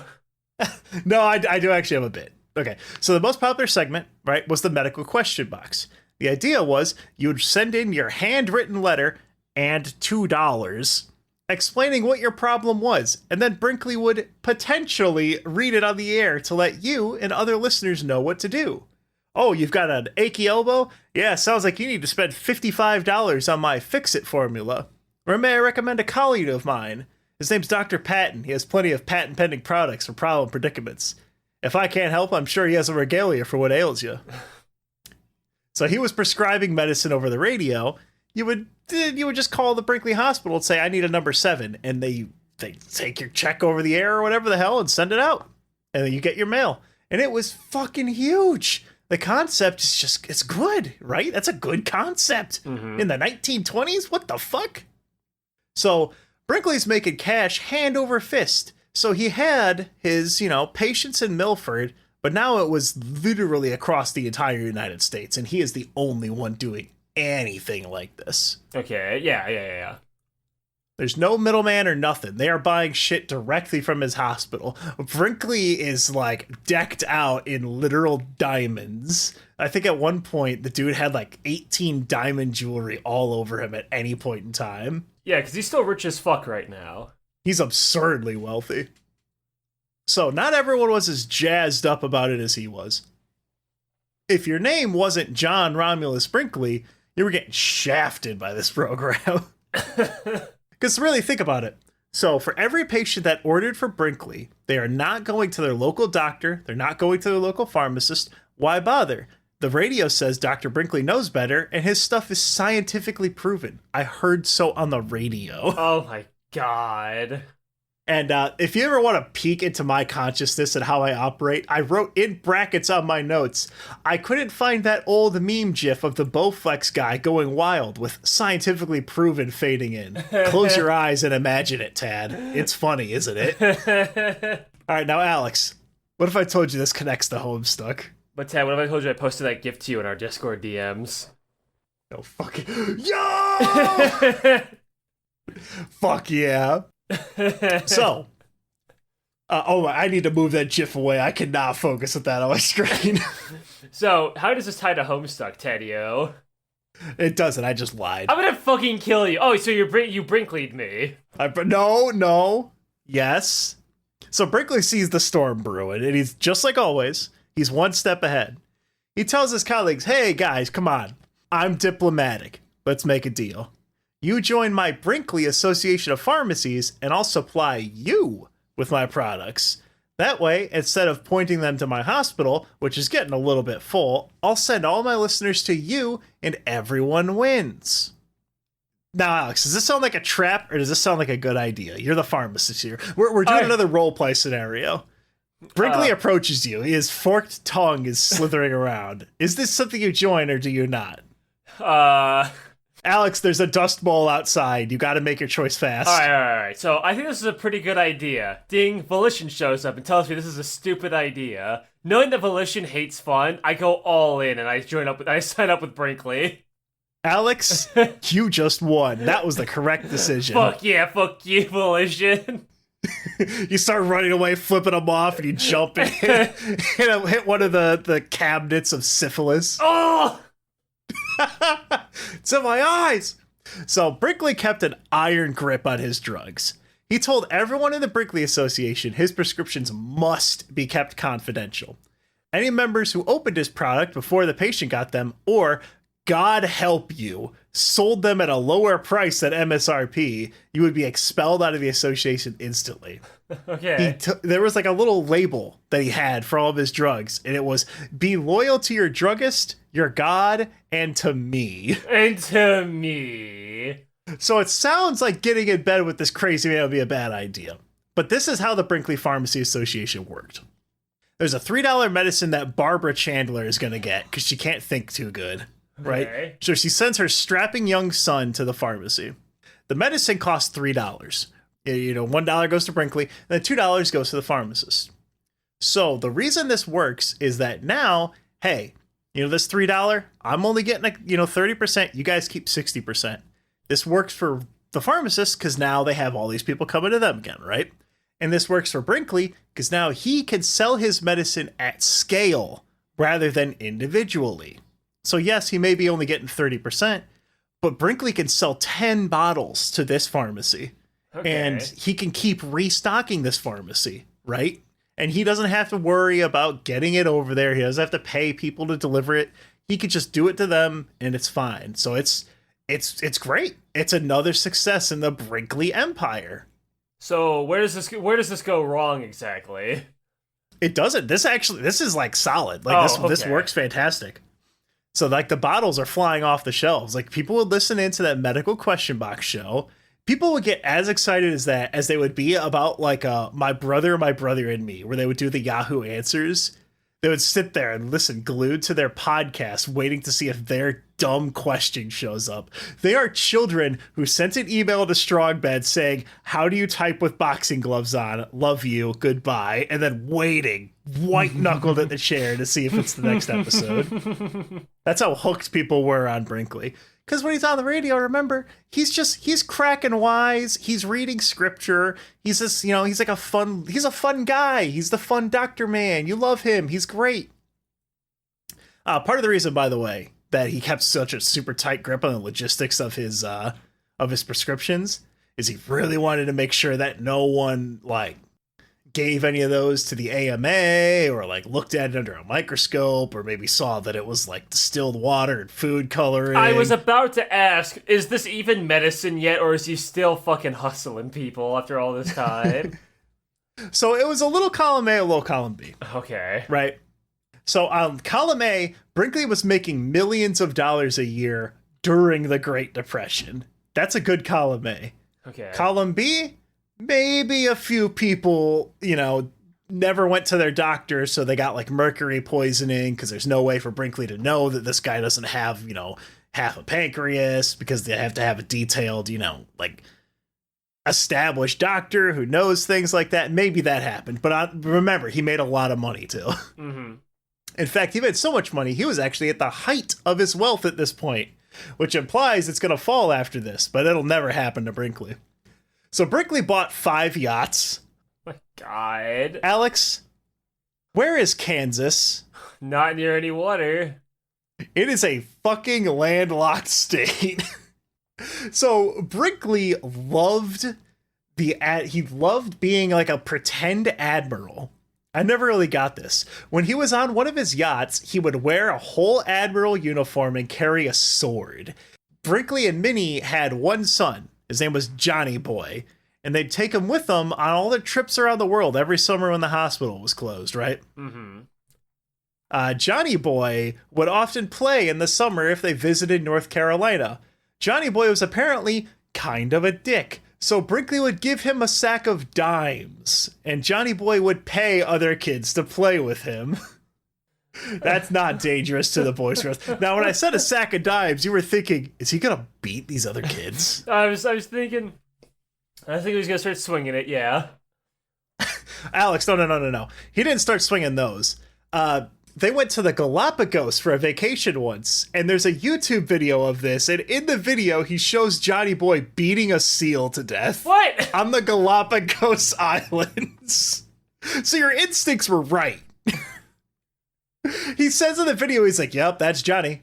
He beat a seal to death earlier, but he don't know no better. And I'm like, yes, he do. That boy's 8 years old. Speaking of Johnny, so you remember the Mr. Smiles? Yes.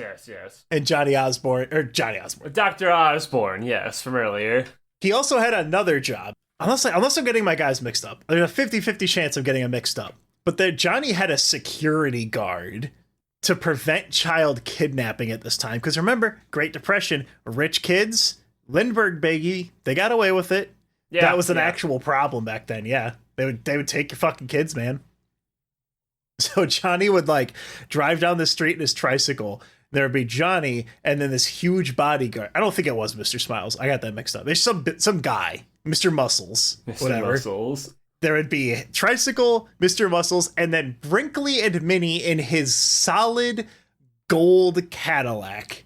He had a Cadillac the Cadillac was white and gold, but it had 13 nameplates in solid gold that all said Dr. John Brinkley.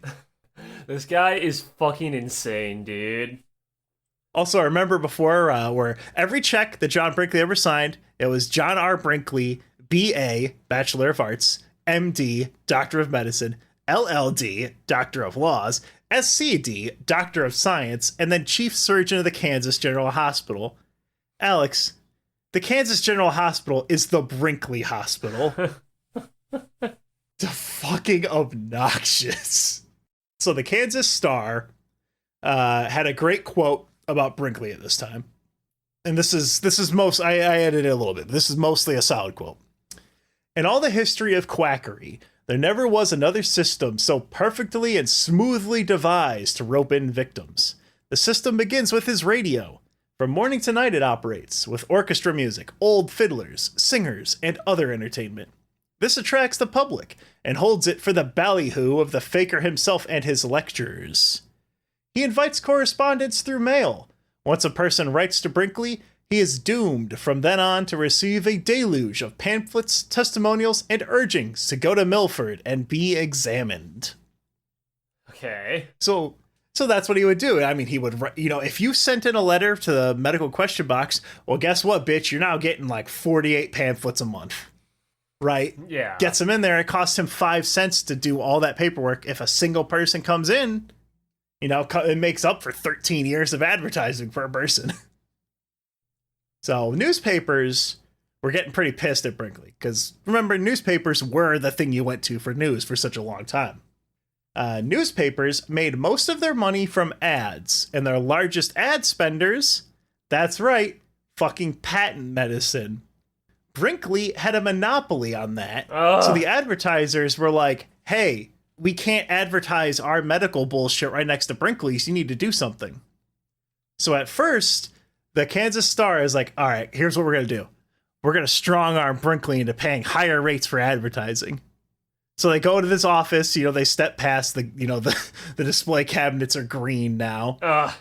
And they come up and they're like, listen here, if you want to keep advertising on us, you got to pay us more money. And he tells them to get the fuck out, and he pulls all of his ads from the paper. He then takes a $3,000 ad in their rival paper. Fucking based. So the Kansas City Star sends their ace reporter to dig up some dirt on the doctor. I didn't actually find anything really funny or interesting about the ace reporter. As soon as I read that, I was like, oh, this dude's got to be like a fucking crazy detective. And it was just some guy. Okay. It was just some guy. He didn't do anything. But what he did do is he got in contact with Morris Fishbein in the AMA, who were more than happy to hand over a, quote, sizable file on Brinkley. And remember, Fishbein was the guy from before that exposed the diploma mills that got Brinkley's license revoked when he was in China. Mm-hmm. Like, Fishbein is his thing is he is the quack hunter. Yeah, right? That is what he does. So the AMA wanted to dismantle Brinkley's humble doctor facade. So the Kansas City Star publishes a series of articles interviewing former patients. These patients all shared stories of being bullied by Brinkley's goon squads. His goon squads. I just realized I forgot to mention the goon squads. Okay, so he had a squad of goons, the goon squad. Yeah. And they would harass patients into signing checks right after surgery and making sure none of those checks got canceled. Oh my god. I imagine at a certain point he's like, I gotta stop whipping the gun out. And then he would have his boys go do it. Speaking of boys getting money, when did the Pinkertons happen? That would have happened like way earlier, right? They will show up around the second trial. Okay. So they're coming up here. Okay. So they publish all these stories. The most common complaint that the Star published was patients saying that they felt great for a couple days after the surgery, but as time went on, they felt worse as their body rejected the foreign material, which is obviously libel. That's fake. There's no way that's real. Oh, yeah. So the Kansas Star is swamped with letters. Some were cheering them on, adding their own horror stories. However, that was the minority. Thousands of Brinkley bros were pissed off at the Star for publishing a hit piece on such a beloved Kansas figure. Capitalizing on the outrage, Brinkley increased his spending in every one of the Star's enemy newspapers. Oh my god. And in the ad, he showed off his new hospital in Milford, a bunch of the hot new performers at KFKB, and then below it, in the same ad, Brinkley announced in just clean little white letters that he's going to be filing a lawsuit against the Kansas Star's informants, Little Old Fishy, and the Amateur Meat Cutters Association. What? Why? He has funny little nicknames just like Trump. So he was suing them because they were the source for the Kansas Star. They gave him all that paperwork. Oh, okay. The Little Fishy and the Amateur Meat Cutter. Oh, you thought I meant the amateur? Okay, yeah, that's on me. I thought you actually meant like the Meat Association. I didn't know that was like. Okay, no, that's on me. It is 1920s, like, slang terms. Yeah. Yes, the Amateur Meat Cutters Association, American Medical Association. Yeah. Okay, that makes more sense. The Kansas Star knew Brinkley wasn't going to be easy to crack. So the Kansas City Star, they ring up the Kansas Attorney General and show him all the stories that the patients sent them. And they knew, because they knew this is going to be hard to do. They're like, hey, this quack is putting goat testicles in people and he's using his radio station to advertise it. As the, Attorney General, can you stop this? And the general's like, all right, listen, guys, I agree, but you don't have enough evidence for this. You can do it and he can get his license revoked, but you have to have enough that it can't just get appealed. They're making money if he's making money. They're not going to give him up easy. We don't have industry here. Yeah.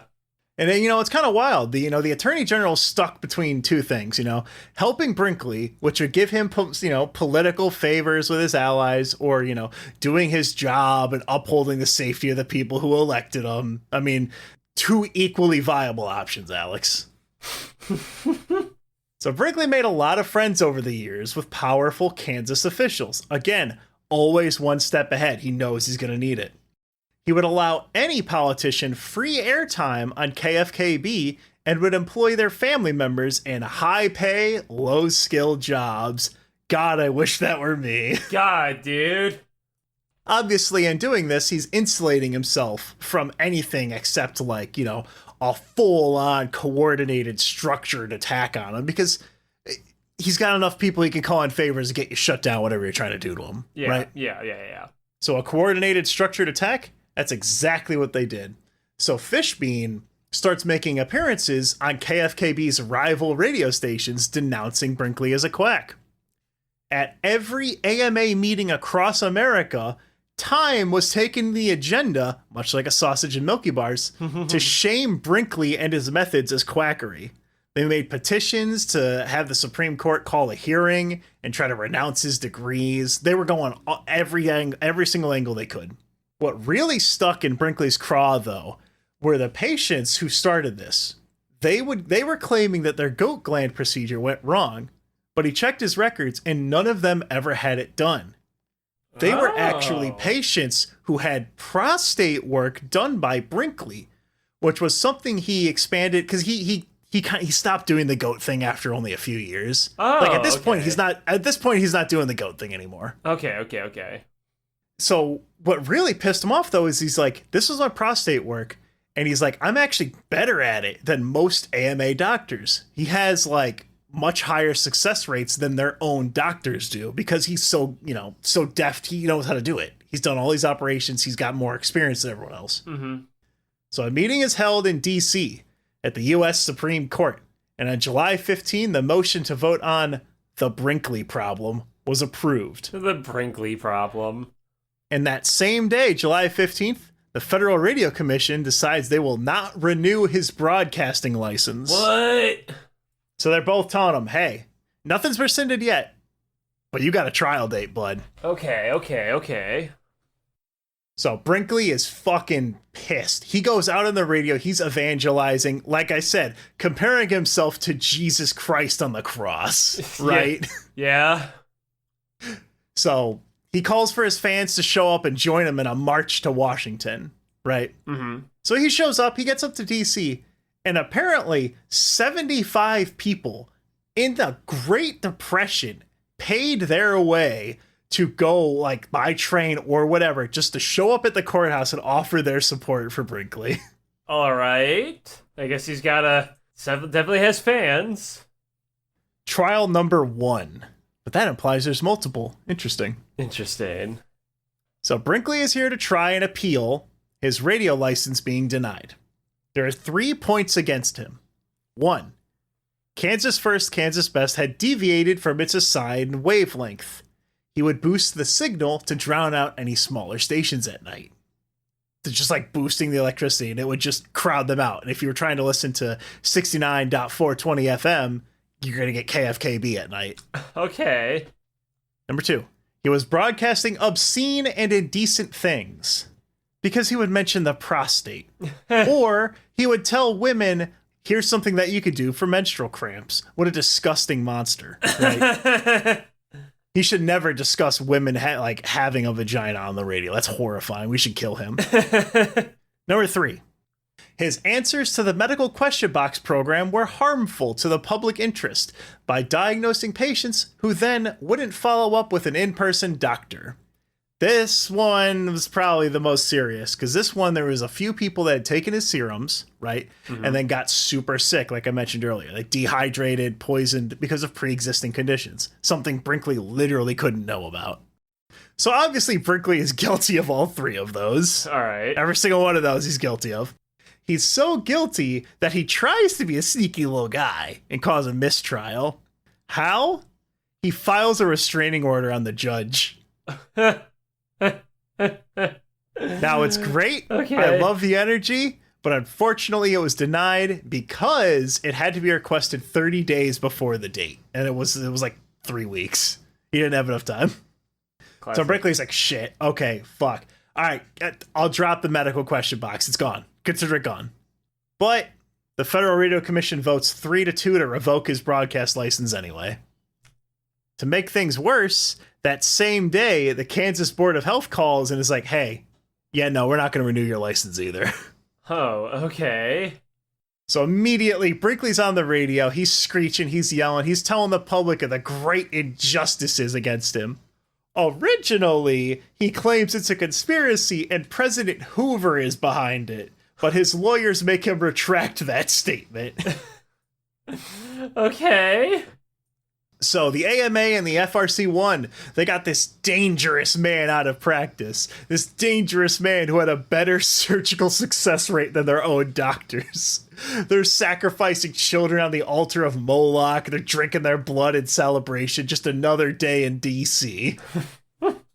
However, Brinkley has a plan. Oh, does he now? The FRC, Federal Radio Commission, and the American Medical Association can only reach so far. Mm-hmm. How far do you think the Federal Radio Commission and the American Medical Association can reach, Alex? I don't know. The edge of U.S. borders. You know what's past U.S. borders? Mexico? Mexico, baby. So that's not his first plan. His first plan was much dumber. His first plan was he was going to sail one of his 5 yachts into international waters and then try to broadcast from there, but it was too difficult and dumb. Okay.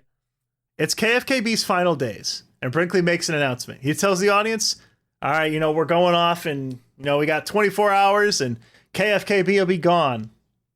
But I heard of this really great radio station. It's bigger, it's stronger, it's Mexican. In the small town of Del Rio, across the border in Mexico, Brinkley builds XER, the Sunshine Station between the nations. That was that place where the guy gave him the ice cold beer during, his arduous 2 days in the backup medical reserves. Mm-hmm. Which, by the way, the reason he would collapse is that he was like, oh God, they're going to find out I'm a scam. Oh God, oh fuck, I'm so screwed. In case it wasn't obvious, that's why he panicked and, freaked out there. Yeah, of course. So what Brinkley did was he built a border blaster radio station. He wasn't the first to do this, but the idea is that you build a tower that's 10 times stronger than anything back home, and you just have it like a few feet over into the Mexican border. This thing was running at 5,000 watts. And not only did it cover all of Kansas and the Midwest, but this thing reached all the way to fucking Russia. Russian spies were able to get XER so crisp and clean on like clear nights, they would use it to practice English. All right. So his radio business is saved. Goodbye KFKB. Time for XER. He gears up for his second trial, which the second trial is for his medical license in the state. If it's revoked, he's probably going to be banned from other states due to that reciprocity. So this is the Kansas Medical Board. This is trial number 2. So there's 11 charges this time. Mm-hmm. 1, when he applied for a Kansas medical license, he claimed he graduated from Tuskegee High School. That high school does not exist. Oh. 2, in March 1920, he was charged with 2 counts of selling liquor and 1 count of maintaining a nuisance. I believe this is when he was firing his guns off. Yeah. 3, he had threatened to shoot a man and had to post bond to keep the peace. I mean, when hasn't that happened with this wild guy? So that's true. 4, he practiced medicine and surgery in Chicago without a license. And that was the place where he couldn't keep his goats, so they shut it down because he didn't have a license that. Connecticut license was revoked because it was based on his eclectic degree, which they claimed, if that's gone, he can't have anything else. Denied a license in California, indicted in California for fraud, continued to claim he was a graduate from the University of Pavia after his license has been annulled by the AMA, which notably is not legally binding. That's fine. Number 9, the goat gland operation could not be performed successfully as he described it. Okay. 10, he had diagnosed and prescribed medicine over the radio. They got him there. That's spot on. There's no wiggle room there. Yeah. And then 11, he advertised his medical business through his radio station. So, if you couldn't already tell, what the fuck are these what? What a mess. The whole trial was a goddamn mess. They threw everything they could at Brinkley.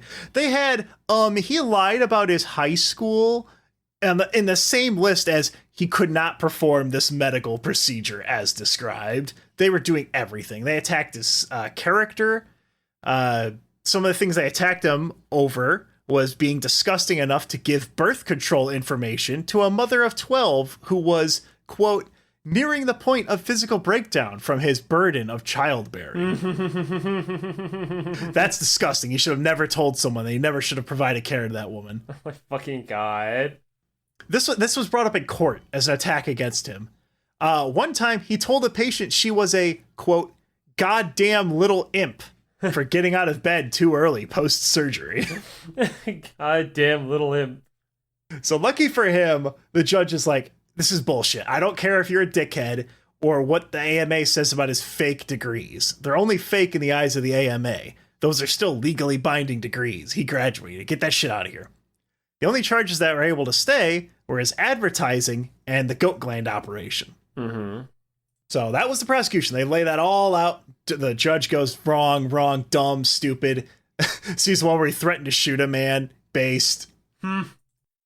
So when it was Brinkley's turn to present witnesses, he leaves the courtroom and goes outside. He goes over to the courthouse door, opens it up, and Alex, there were now hundreds of people flooding the streets of DC. It's like a goddamn 90s movie. He ushers in his supporters one after another to show the court that his patients were not only healthy, but bursting with vim and semen. His patients start doing fucking handstands and front flips and little comedy routines in the courtroom. Okay. One 68-year-old man vaulted over a table and was disciplined by the judge. After 45 witnesses, the Attorney General says, Brinkley, you can't have any more patients take the stand. Brinkley goes, all right, cool. Tell you what, I guess you could do this in the court back then. He challenges the AMA's board of doctors to come to his hospital and observe an operation. And they agreed. And this was that whole thing from the start, where you had all the doctors looking down at you. See, we all tie it back in, Alex. We have fun here. So when you were passed out, by the way, Goat Gland, this is a real thing that happened. So the procedure takes about 20 minutes or so. Yeah. Brinkley had all this stuff set up. He had all of them watching him. And 20 minutes go by, and it's taken longer because Brinkley kept stepping back and showing off his work to the doctors, sitting in the bleachers. Mm-hmm. At one point, he stops, and then he stops talking to them, and he focuses entirely on the patient and finishes up after about 45 minutes. He then dramatically takes off his mask and goes, "Whew, good thing I was here. There was a complication that I managed to fix." And then he's bragging to the doctor. He's like, "Oh, if any of you guys need anything, I can get working on you." I think he faked a complication and pretended there was a problem to be fixed. Yeah, right? Yeah, of course. But it did. Doctors don't like to see that. They like to see you be competent. They don't like to see you be crafty. Yeah. He's just making himself look worse right now. Yeah. So the doctors are brought into the stand for their opinion on the procedure. Because this wasn't a one-day trial. This was a month-long thing. So one of them, Dr. Edgerton of Wichita, stated, "Brinkley claimed he rejuvenates men by directing a new blood supply to certain glands and by splicing nerves to give a new kick to those glands.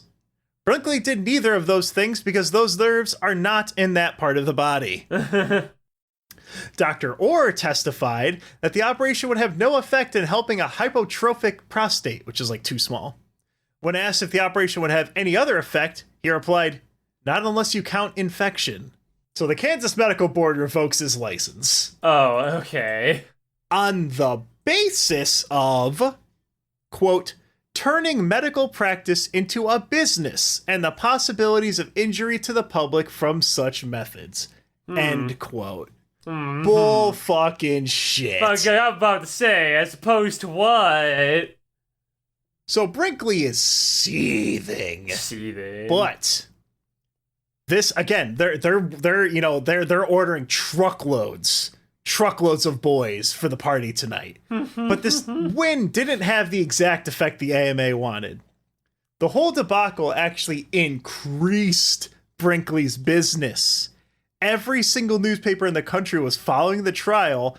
As a result, thousands and thousands of people were coming into the hospital. And the hospital continued business. You know why? Because of Mr. Dr. Osborne. He could do the operation. Brinkley's the manager. He doesn't need a license to practice anymore. So, thousands of people are, the people of Kansas are pissed. Brinkley, if he doesn't have his license, he has to kind of step back. He can't do anything himself. But he can manage the hospital. He's still making a shitload of money.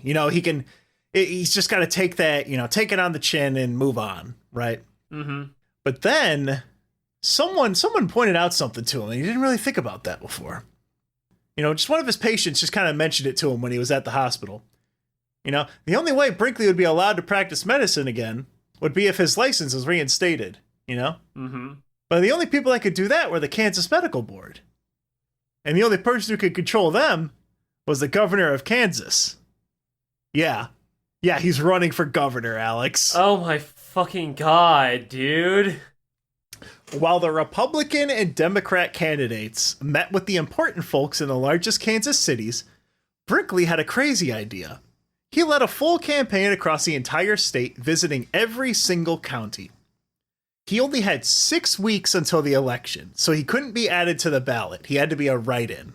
Problem with that, most of his listeners weren't, super literate. Yeah. So he dusted off his medicine skills, and he leads a caravan across the state with his wife Minnie and Johnny Boy and Dr. Smiles and everyone. They're all there. They talked to him just like when he was a kid. They talked to preachers, radio hosts, other entertainers. They spread the word. He paid for campaign ads promising free textbooks, old age pensions, and a lake in every county. Okay. If elected, he promised he would put goats on the State House lawn. He vowed to, quote, clean the politicians out of the Capitol and, quote, put a microphone in the governor's office to report daily on activities and those who were working against him. Okay. I don't know. I don't know if that was taken out of context or what. I don't know what the fuck that was. At rallies, because Alex, that's what these were. These were fucking Trump rallies. Yeah. He rolls into town, not in like a normal truck. It's a giant modified moving truck that unfolds into a stage, painted ammunition wagon number 2. And whenever anyone asks him, what does that mean? He says, within this truck is the ammunition of truth to be fired against the liars in office. Fucking God, dude. And he called it number 2 because then people are like, well, what happened to number 1? And that starts the conversation. That's another voter in your pocket right there. They just got flim-flammed. Oh my God, dude. Like I said, Alex, I have a problem. Every time these people do something, I'm just thinking in the back of my head, based. He would recite parables, obviously substituting himself for Jesus. This one was another smart thing. At his rallies, he would play hillbilly music, which is something that's lowbrow and for the common folk. Sometimes he would fly into rallies in his... Oh yeah, I didn't mention this. He has a private jet. Of course he does. He's like a bazillionaire. And he also does sick tricks in the air with it, Alex. He would go above like a farm and go and like spell shit in the air. I assume he was in the passenger seat. I don't know. I'm just saying you can't be an. Oh yeah, by the way, he called himself when he was. I forgot to mention this on the yachts. He would call himself Admiral of the Kansas Navy, and he got that official title like given to him at some point somehow in a landlocked state. He also consulted soothsayers for favorable astrological signs, and when they were in his favor, he would broadcast it and let everyone know. Okay. Over the radio, he was broadcasting day and night. If he wasn't literally in front of people, cheering them on at a rally, he was calling into the station to do the radio show or at the radio. Okay, so, but like, why is he going this far? Like, couldn't he just like say, fuck it, I had a good run, take his bazillion dollars and just fuck off? You could, but then Alex, he would not be John Romulus Brinkley. Oh my God. Over the radio, he had the unique idea of appealing to women and their families instead of dismissing them as property like his political opponents. What a fucking cuck, dude. He had grassroots support from everywhere. Newspapers would publish literally anything Brinkley related because people would be like, oh, Brinkley? Orange Man? The Brinkster? Yeah, I'll read that. Yeah, sure. Orange? Brinkley? Goat? Oh, interesting. You got my click for 2 seconds. That's all you needed for the ad rev. One rally he showed up to got so big, the fire marshals had to turn people away. But then the outside area was like a Taylor Swift concert. It was too packed, so they had to bust out the fire hoses and spray people away. So he had a path to walk down. Parting the hillbilly sea. But like, they all love him for, like, he didn't do anything. So I'm curious why they love him so much anyway. Because all he's done is sell them snake oil and fake balls. Well, the reason why is think about Kansas in its current state. So again, this is right on the back end of the Great Depression. What they knew Brinkley as that guy that was very generous, that would, he fixed up towns, he was a reasonable guy, everyone really enjoyed him, and he was anti-establishment. Mm-hmm. My government in Kansas, during the Great Depression made bad decisions and really fucked me over. And now I just got to watch, 75 people or whoever, 45 people come in and show that what Brinkley was doing was correct, but they took away his license because of a bullshit technicality about advertising, right? Yeah. They're all seeing him as someone who is, Brinkley, of course, saw this, and he set himself up as the underdog against the establishment, right? Mm-hmm. The people in Kansas had very little faith in their political leaders. They were paying higher taxes and making less money than ever before. Gee, that sounds real fucking familiar, doesn't it, Alex? Mm-hmm. Weird, interesting. Mm-hmm. So, Brinkley had to be a write-in candidate. Why? Well, this is just another fantastic government story here. A guy named William Allen White. He was a newspaper editor and ran for office the year before on the campaign promise of getting rid of the Ku Klux Klan.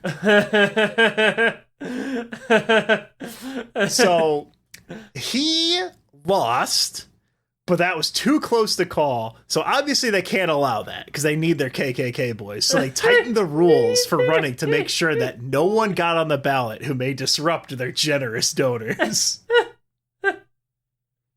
Now, one thing in Brinkley's favor is that there is a legal precedent in Kansas that says a write-in vote would be counted as long as it's reasonably obvious who the vote was for. Mm-hmm. The Attorney General himself, who was the one that was anti-Brinkley, but he was put out the statement saying that, like, Mr. John Brinkley, Mr. Brinkley, Dr. Brinkley, Doc Brinkley, etc. would all be valid votes.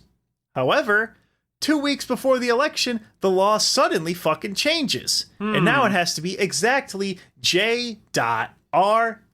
Brinkley, or the vote will be thrown in the garbage. Yeah, that's how it works, huh? So on election day, Brinkley's supporters went to every voting place in the state and set up speakers outside, like as far away as they could, because you have to be, I think it's 300 feet away from a polling place. You can't have any ads or nothing. So the speakers would just chant out like, vote for J.R. Brinkley, make the cross in the square, write J.R.B. You get the idea. Yeah. They were doing it to make sure everyone spelled it correctly, because they're not good at reading and writing. Yeah.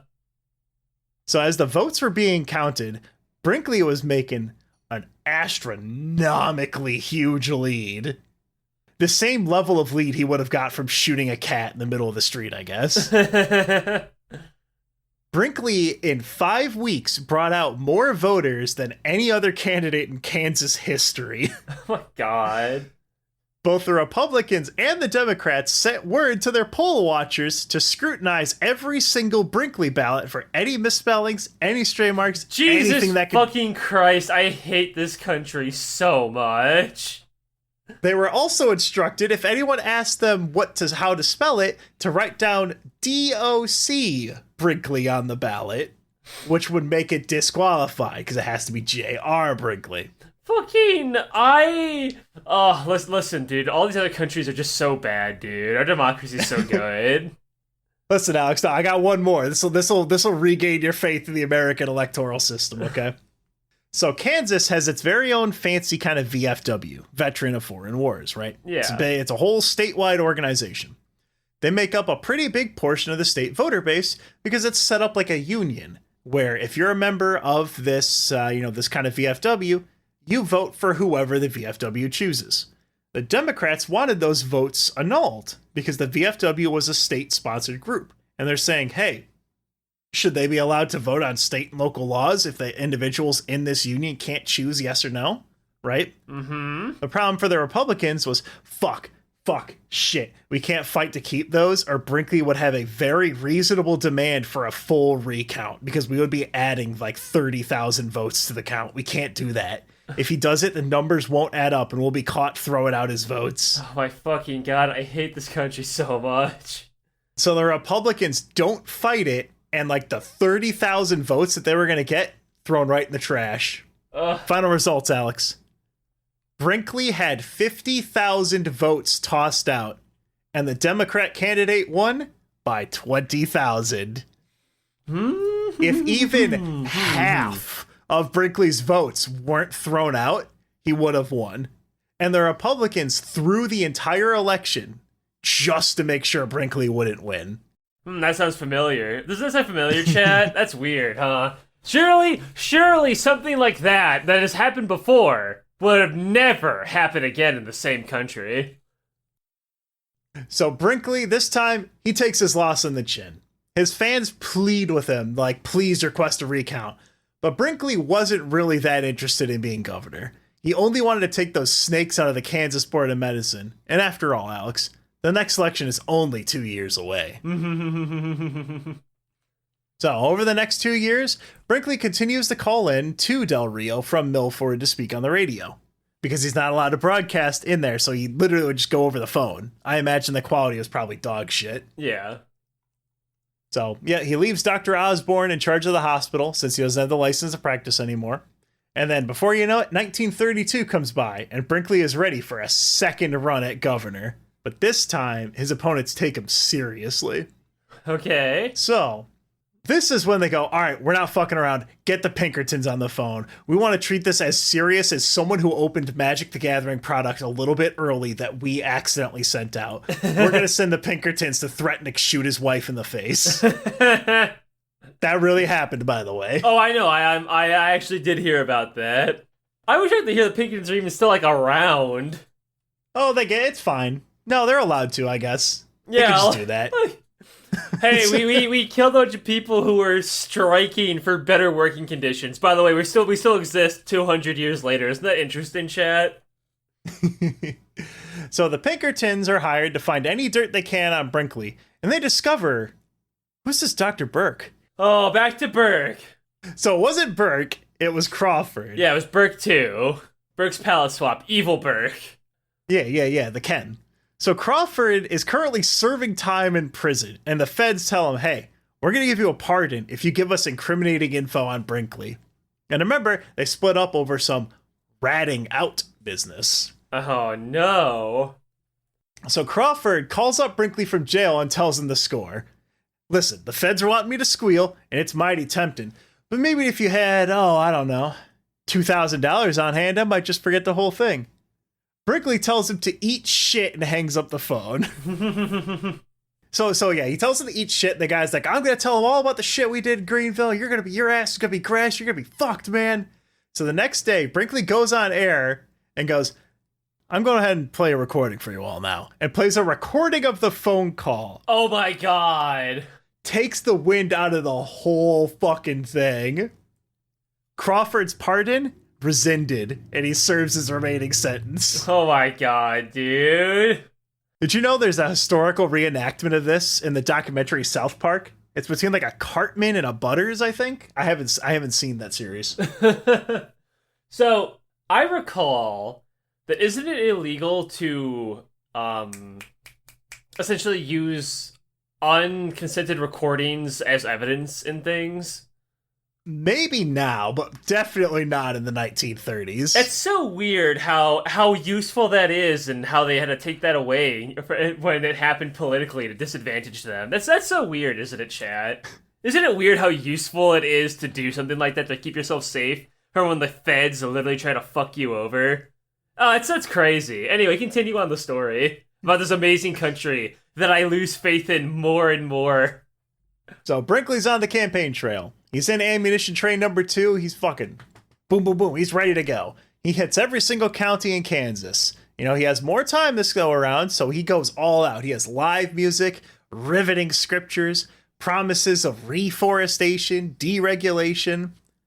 Also, Brinkley knows the score, and he is wearing a 1930s Al Capone bulletproof vest, dude. Jesus Christ. Because at this point, Brinkley's starting to get really paranoid, but I think it's a legit fear. I mean, your boy just said the feds are gonna fucking pay me to rat you out. So, I mean, he used to, at every event, he would go and he would mingle with the crowd, but he would just show up, do his thing, and then he would just go. Because he's like, I can't. These people are gonna fucking kill me. One of the other candidates, William Allen White, the anti-Ku Klux Klan guy, went on record calling anyone who voted for Brinkley, quote, the organized moron minority. Brinkley, just like, I don't know, some other guy might do in the future, would use this as an example of how much the establishment hates their voter base. So he'd go on there and they would call themselves the moron minority. Like a basket of something or something like that. By the way, Brinkley sent that guy a billy goat in the mail when he lost the election. So again, more newspapers are on, some newspapers are getting paid by the AMA and whoever to attack Brinkley. The more infamous the accusations, the stronger his supporters hit back. Definitely not something that's repeating to this fucking day that I'm tired of seeing on the internet. Nothing. We get in fights, we let it drop now. We don't escalate until the campaign's finally done. So now this is another fucked up thing. Just in case if your blood pressure is starting to go down, Alex. So Brinkley finishes his campaign. He visits all 105 counties in Kansas. What did the establishment visit? 3. The only 3 that had important county seats, like the Capitol, the Supreme Court, and something else. They didn't even bother visiting anyone else. So early in the morning of Election Day, members of the Democrat and Republican Party distributed flyers all over the state saying Brinkley had lost. What? Why? What? Huh? What? Because they knew the majority of his voters weren't politically literate, and they had a good chance of convincing many that the election day had already passed and they lost. I think the revolution can't come soon enough, chat. I think the system works. I think democracy is just good. And you know why it's good? Because you were born and raised in it, and you don't know anything better. So, another record turnout. Brinkley's votes, 244,000 votes. The Republican candidate, 260,000 votes. Interesting number. So once again, if Brinkley's votes hadn't been fucked with, there is a good chance, almost 100% chance, he would have won. Interesting. So Brinkley, he's like, all right, fine, fuck it, I'm out of here. Moves out to Del Rio. So the politicians breathed a sigh of relief. Brinkley made one last attempt at governor 2 years later, but he kind of half-assed it. He got like 45,000 votes, and he didn't give a shit anymore. Yeah. He was done with it. He was done with that shit. He was getting into like his 60s. He's like, I'm not going to bother with this shit. When he moved out of Milford to Del Rio, he moved there because he could be on the Texas side and practice medicine. He could be on the Mexican side and broadcast. Because remember, he wasn't prohibited from practicing medicine in the U.S., just in Kansas. Yeah. But yeah, so he could no longer practice in Kansas. He lost at gaining control over the board and resigned himself to managing the hospital while his employed doctors did the procedure. It's not a bad gig. He can kick it back at Del Rio, manage the radio station, and just let it roll. It would be pretty nice if his failed run didn't chum the waters. Oh. Because now they knew that Brinkley could be beaten. Oh. So a couple of his doctors... What the hell is that noise? Oh, it's me, sorry. I'm in your walls. Oh, no, it's there's a cat on the other side of the door, and she's trying to get in. She's stinky. It's me. I live in your floorboards. Hey, where's the milk? Where's the milk at? You ran out of it, and I need my warm milk before bed. You don't know what the fuck I'm referencing. I mean, I'm just assuming you're babbling, yeah. So a couple of Brinkley's doctors had opened up their own goat gland transplanting area. Oh, they're getting back on the old-fashioned, huh? I brought it back, and they were undercutting him. They were taking this shit back. It worked before, just do it again. So they had been undercutting him, moving to a different place outside of his range, paying $150 instead of $250. And then they were upcharging patients to receive their own special serums. But what really fucking pissed them off was that they had been accepting cancer patients and promising the procedure was going to cure them. Oh my god. So from day one, Brinkley never fucked around with that. He was always consistent in never accepting anyone looking for cancer treatments or something that was a chronic, life-threatening issue. He would refer them to a specialist he knew back in Little Rock, Arkansas. So when he found out about these fucking Wario and Waluigi cocksuckers a few towns over, he did what Brinkley does best. He bought the building across the street and advertised it as a new Brinkley Center with a new and improved $200 Brinkley compound. Okay. Oh, no, I'm sorry. A $20. So he undercut them by $130 to drain all of their potential business and just fuck them over. He basically spent like $350,000 to make sure that these people never fucked with him again. God damn. Obviously, they had no patience. They would foreclose on the place. They lost their houses. They lost everything. Damn. Technically, though, he lost more money. He spent more than they lost. It wasn't a great turnout, but he got that spite out of him. Yeah, but first off, he's like a bazillionaire, and also, like, fuck him. It wasn't about the money at that point. It was about just sending a message. So, yeah, Brinkley, he can't live in Mexico and practice medicine, as he wasn't licensed there. So he would fly in his plane back and forth between, Black Kansas. and forth. I heard you flub that. Blah, blah, blorf. He spent a lot of money during the Great Depression erecting the tower. You could sell anything on XER because it was in Mexico. So he would just advertise. You could buy tomatoes, a John the Baptist doll, instructions on how to play the piano, a gold mine, electric bow ties, and my favorite, an autographed picture of Jesus at the Last Supper. Autographed? By fucking who? I don't know, man. So Brinkley is starting to wear out from spinning so many plates, running for governor a third time, protecting XER from government lawsuits. What was happening is the AMA got wind of Brinkley's border blaster, and they reached out to the U.S. Embassy in Mexico.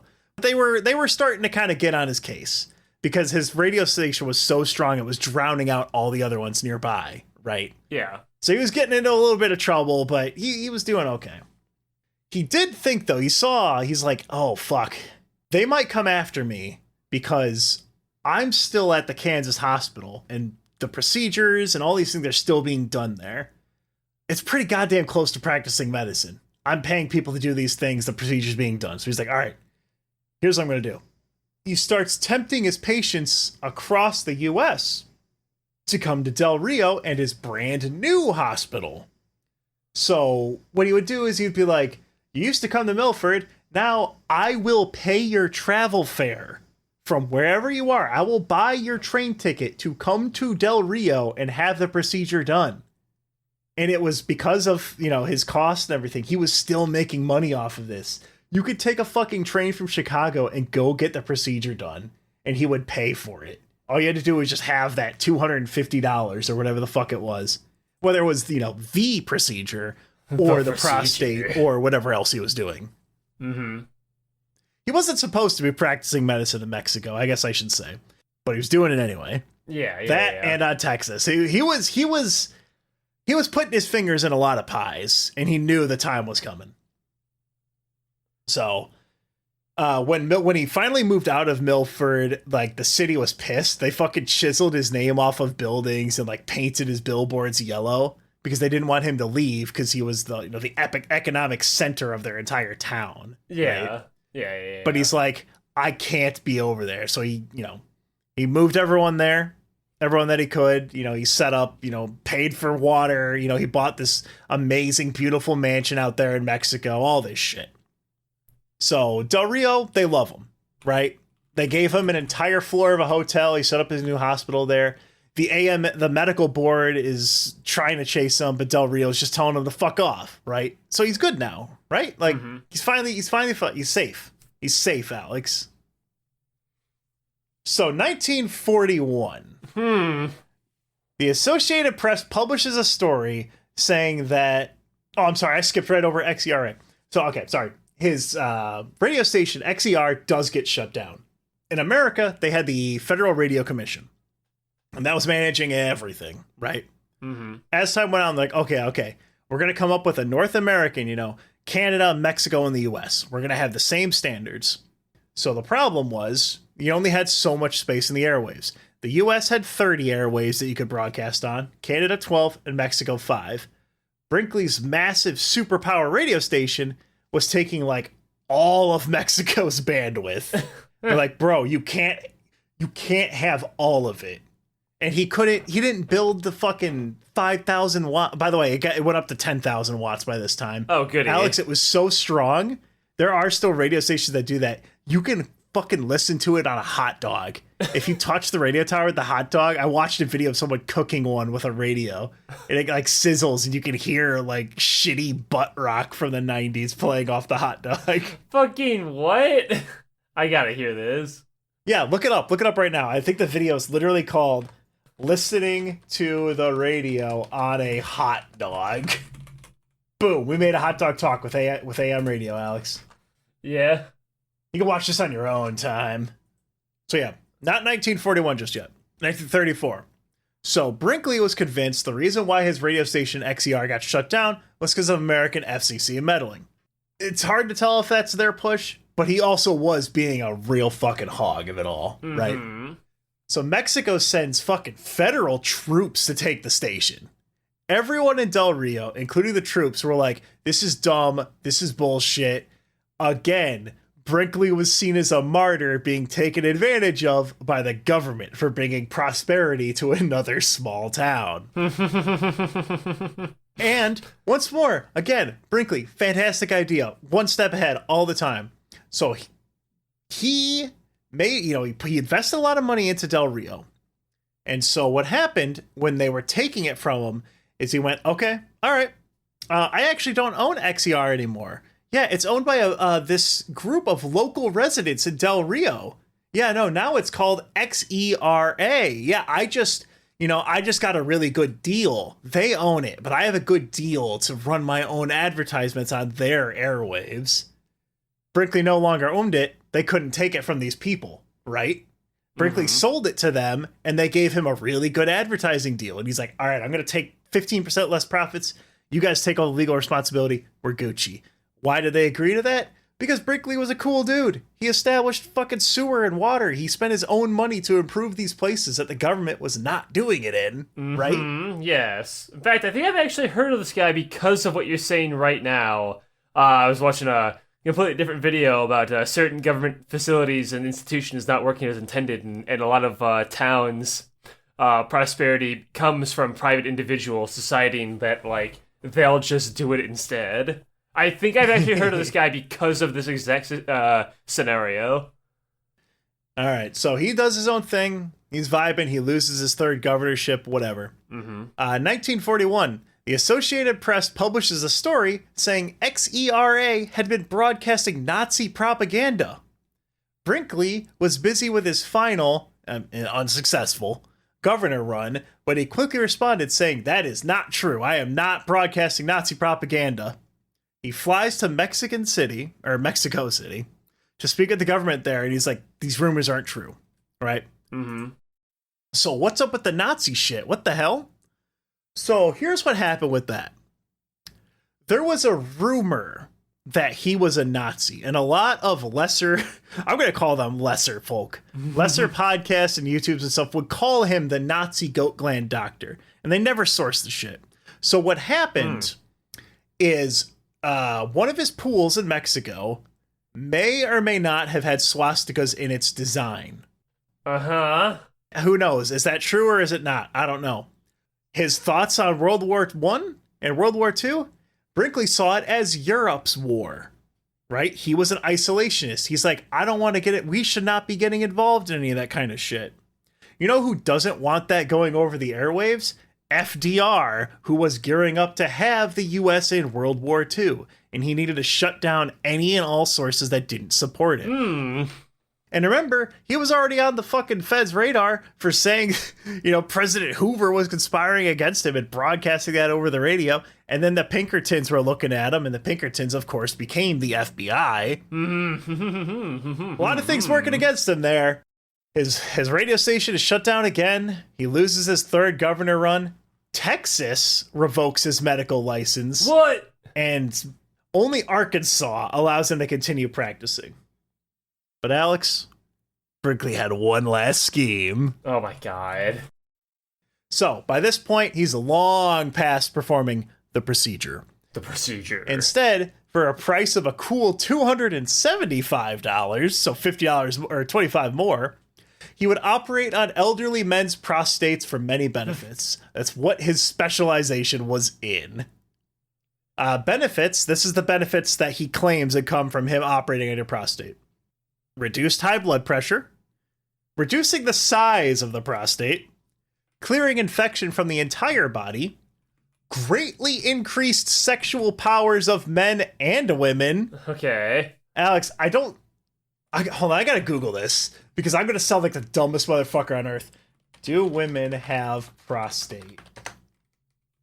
Alex, obviously women do not have a prostate. I don't know, Ted. In 2024, do you want to say that? God damn it. Woo! Well, you know what? If you get rid of your prostate, it'll also overcome depression. Onanism. Oh, I wonder what that is. Change the color of patient's hair and bring you back to the ruddy glow of health. These were all actual true side effects of his procedure. Oh, also, part of his procedure was injecting you with 15 milligrams of testosterone every day for 30 days post-procedure. Then they would come back for a follow-up where he would give them mysterious ampules to their, to take home, to inject. What were in those ampules? Don't worry about it. I'm sure it won't come up. Yeah, it was laundry cleaner. What? It was laundry cleaner and, water. So Brinkley blows through, almost all of his money. He keeps buying more fucking yachts. More of his doctors split off and open competing businesses. He can't afford to keep paying all these Mr. Smiles to keep him away. Yeah. The AMA publishes those ampules, right? Yeah, it was 1 part laundry cleaner, 100,000 parts colored water. So he formulates one last plan, or tries to. He reaches out to everyone he knows who is dissatisfied with the AMA and begins to form his own medical association. Oh my fucking god. And then Fishbean posts an article calling Brinkley a shitty, stinky, bad person.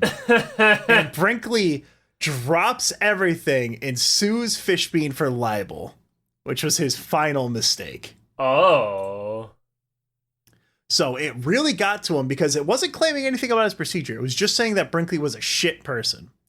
This is the 3rd trial. I call this the end. The end. So he claims Fishbean's article was damaging his professional livelihood, and he wanted $250,000 in reparations. This was a bad idea. Really? The AMA's defense finally had their opportunity to bring up every piece of evidence they'd collected over the years. The testosterone injections, the fact that goats do not meld with humans. They brought up his prior divorce and some of his more inventive advertising, such as hosting a radio contest for who can write the best essay about how great of a surgeon Dr. Brinkley is. The death blow that the AMA dealt was when the lawyers backed Brinkley into a corner in the courtroom and got him to admit the goat gland operation could not rejuvenate a man by itself, and that his years of prior advertising were false. Ooh, and false advertising is illegal. Yep. The jury deliberated for 4 hours and came back that Fishbean's article was made in good faith and was not libel. So Brinkley had been sued for malpractice before, but he always settled out of court or had the case thrown out for one reason or another. This time, though, he was legally branded as a quack.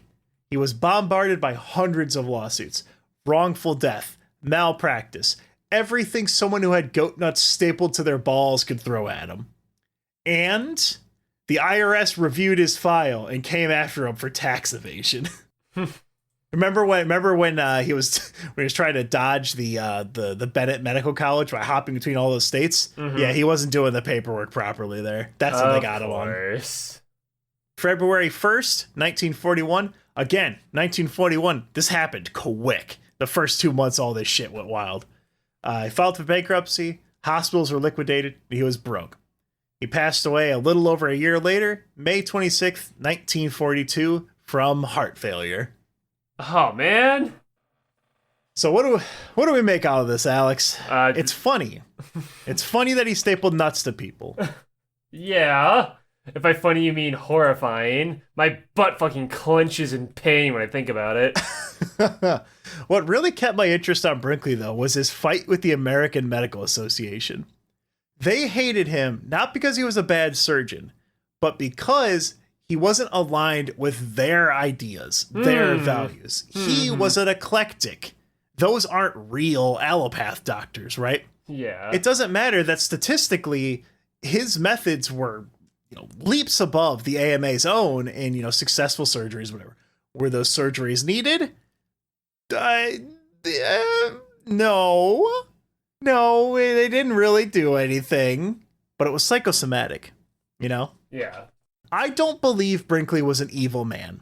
A lot of podcasts out there will cover this story and they will paint him as the shittiest, most evil, backstabbing person on earth. They'll say, Your Honor, look at the guy. Jesus Christ, he's got a goatee. Your Honor, League of Legends. Death. It's like, I think Brinkley wanted to be a big fish in a little pond, and he could not be satisfied with what he was. He kind of reminds me of Mr. Beast, where it's like, I want to dislike Mr. Beast, but both him and Mr. Beast invest a lot of capital into people and the communities around them. And it's like, that's kind of the end goal of being in any community, is by your presence, you improve it and you improve the lives of people around you. Can you be mad at Mr. Beast for making money while improving the lives of people? Yeah, maybe Mr. Beast got drunk and fired off a few guns. It's also totally bullshit that they attacked him for prescribing medicine over the radio. Alex, that's what every fucking insurance on Earth wants you to do now. It is impossible for me to not have medicines advertised to me ever since like 2002, you know? If the problem was that he was advertising and demeaning the good faith of the, you know, of the profession, doesn't seem to be that big of a problem. Did you know lawyers couldn't advertise their services until 1977, Alex? Fucking what? Yeah, if it was 1977 and you were a lawyer, you could not place an advertisement for your services on TV. Ever since 1978, Alex, I mean, the whole world's been to shit. You know, it caused societal collapse because I could see a commercial for Dwayne. The hammer throws a hammer. The hammer hits a deer. It explodes. Hey, don't you mean Peter Francis Tracy? Which one are they? He's some old lawyer from back when me and you were kids. He was on TV all the fucking time. He'd be on random shit like fucking like Nickelodeon ad spots. Ooh, okay. So I went to St. Louis to visit my brother a couple years ago when I saw this. There was this big advertisement for a lawyer. And I'm like, oh, okay, whatever. It's just a lawyer. And then I would like look at it. I would look back. I'm like, does he have a fucking eye patch? There is a lawyer in St. Louis that used to have an eye patch. And his phone number was like 555-5555-5555. Last I heard, he jumped off of a building and like went like crazy. I don't know what happened, but I was very sad when I found out the eye patch lawyer was gone. But yeah, anyway, about the dignity of the profession. I made a joke about this earlier, and I'm going to have this video linked in the description. There's a really good video about how the AMA weaseled its way into healthcare for Americans and really just fucked it up for all of us.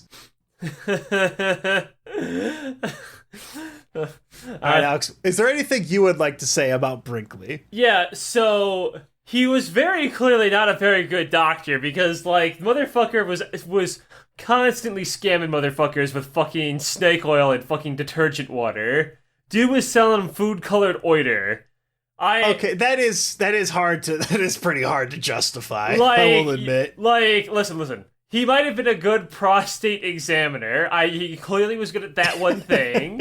All right, he was suspiciously good at it. Suspiciously good at fixing prostates. I mean, like, look, that is a medical thing that is legit. He was legit in one aspect, but he also still did like 7 other like just schemes and scams. Motherfucker got the fake Dr. fucking Brick to come fucking help him out.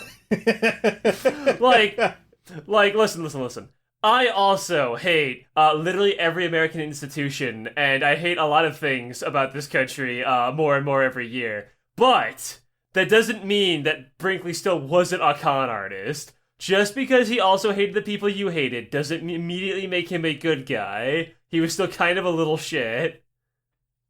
He would have had a much nicer reputation if he just stopped after that first governor run and stuck to what he was doing, you know? I'm glad that you're calling me out for glazing this guy that scammed old people, because he was doing that. He was stealing money from the elderly. Yeah. I think a lot of my feelings towards him are just the amount of seethe I have towards the American Medical Association for guaranteeing that poor Americans will never have good health care. He was just a weird fucking character. He was a pioneer. He was always on that grind set, looking for that grind, on that grind. The dude was going to put a radio station on a yacht in the fucking 30s. Like, what? What are you talking about? That's insane. He was a radio pioneer, an advertising pioneer, a flawed man with a deep love for money, his wife, Minnie. Oh, by the way, yeah, I never went over that. He didn't get divorced from Sally until Minnie found out and is like, I'm sorry, you're fucking what? And she threatened to leave him. Oh my god. Also, the way that he met Minnie, her father paid the bail for him. He went out on a date with Minnie and got arrested because him and James got into a fight. Oh my fucking god. So I don't know if maybe that was part of the blackmail that James Crawford, aka Dr. Burke 2, had on him or what. I don't know. They did try to get him for the second trial, but he kind of had a change of heart and he said, fuck it, I'm not working for the AMA, and didn't like go to court and fuck Brinkley over. Granted, I mean, Brinkley already broadcast everything he was going to do. So, I mean, you know, there's not much left he can do. But yeah, I love Brinkley. He's a fucking crazy guy. I've had him in my Tomodachi life game for a while. He's best friends with Alex. He's in love with Roxanne Wolf. Do you know who Roxanne Wolf is, Alex? I never asked you this question. No, I'm not aware. Who is that? I don't know either. I don't know. We'll have to ask in the chat. Who's Roxanne Wolf? This is a bit that 7 people are going to understand this bit about Roxanne Wolf. I will explain it in the next Noise Boys if I remember, because this is going on 3 hours. Thanks for listening all the way to the end. I'll have images and YouTube links in the description to videos that we're talking about, sources, etc. You can find the podcast on YouTube, iTunes, Spotify. There's a Discord in the description, Patreon, etc. There's the t-shirts. I've got all the t-shirts in there. We just did a stream recently. That was very fun. I'd like to start doing some more streaming stuff. We'll have to see if we can find something that's a little more interesting. You know, like Garfield Kart is a weird fucking game to stream, but you can't stream it all the time. I gotta keep an eye out for other weird things we can do. Mm-hmm.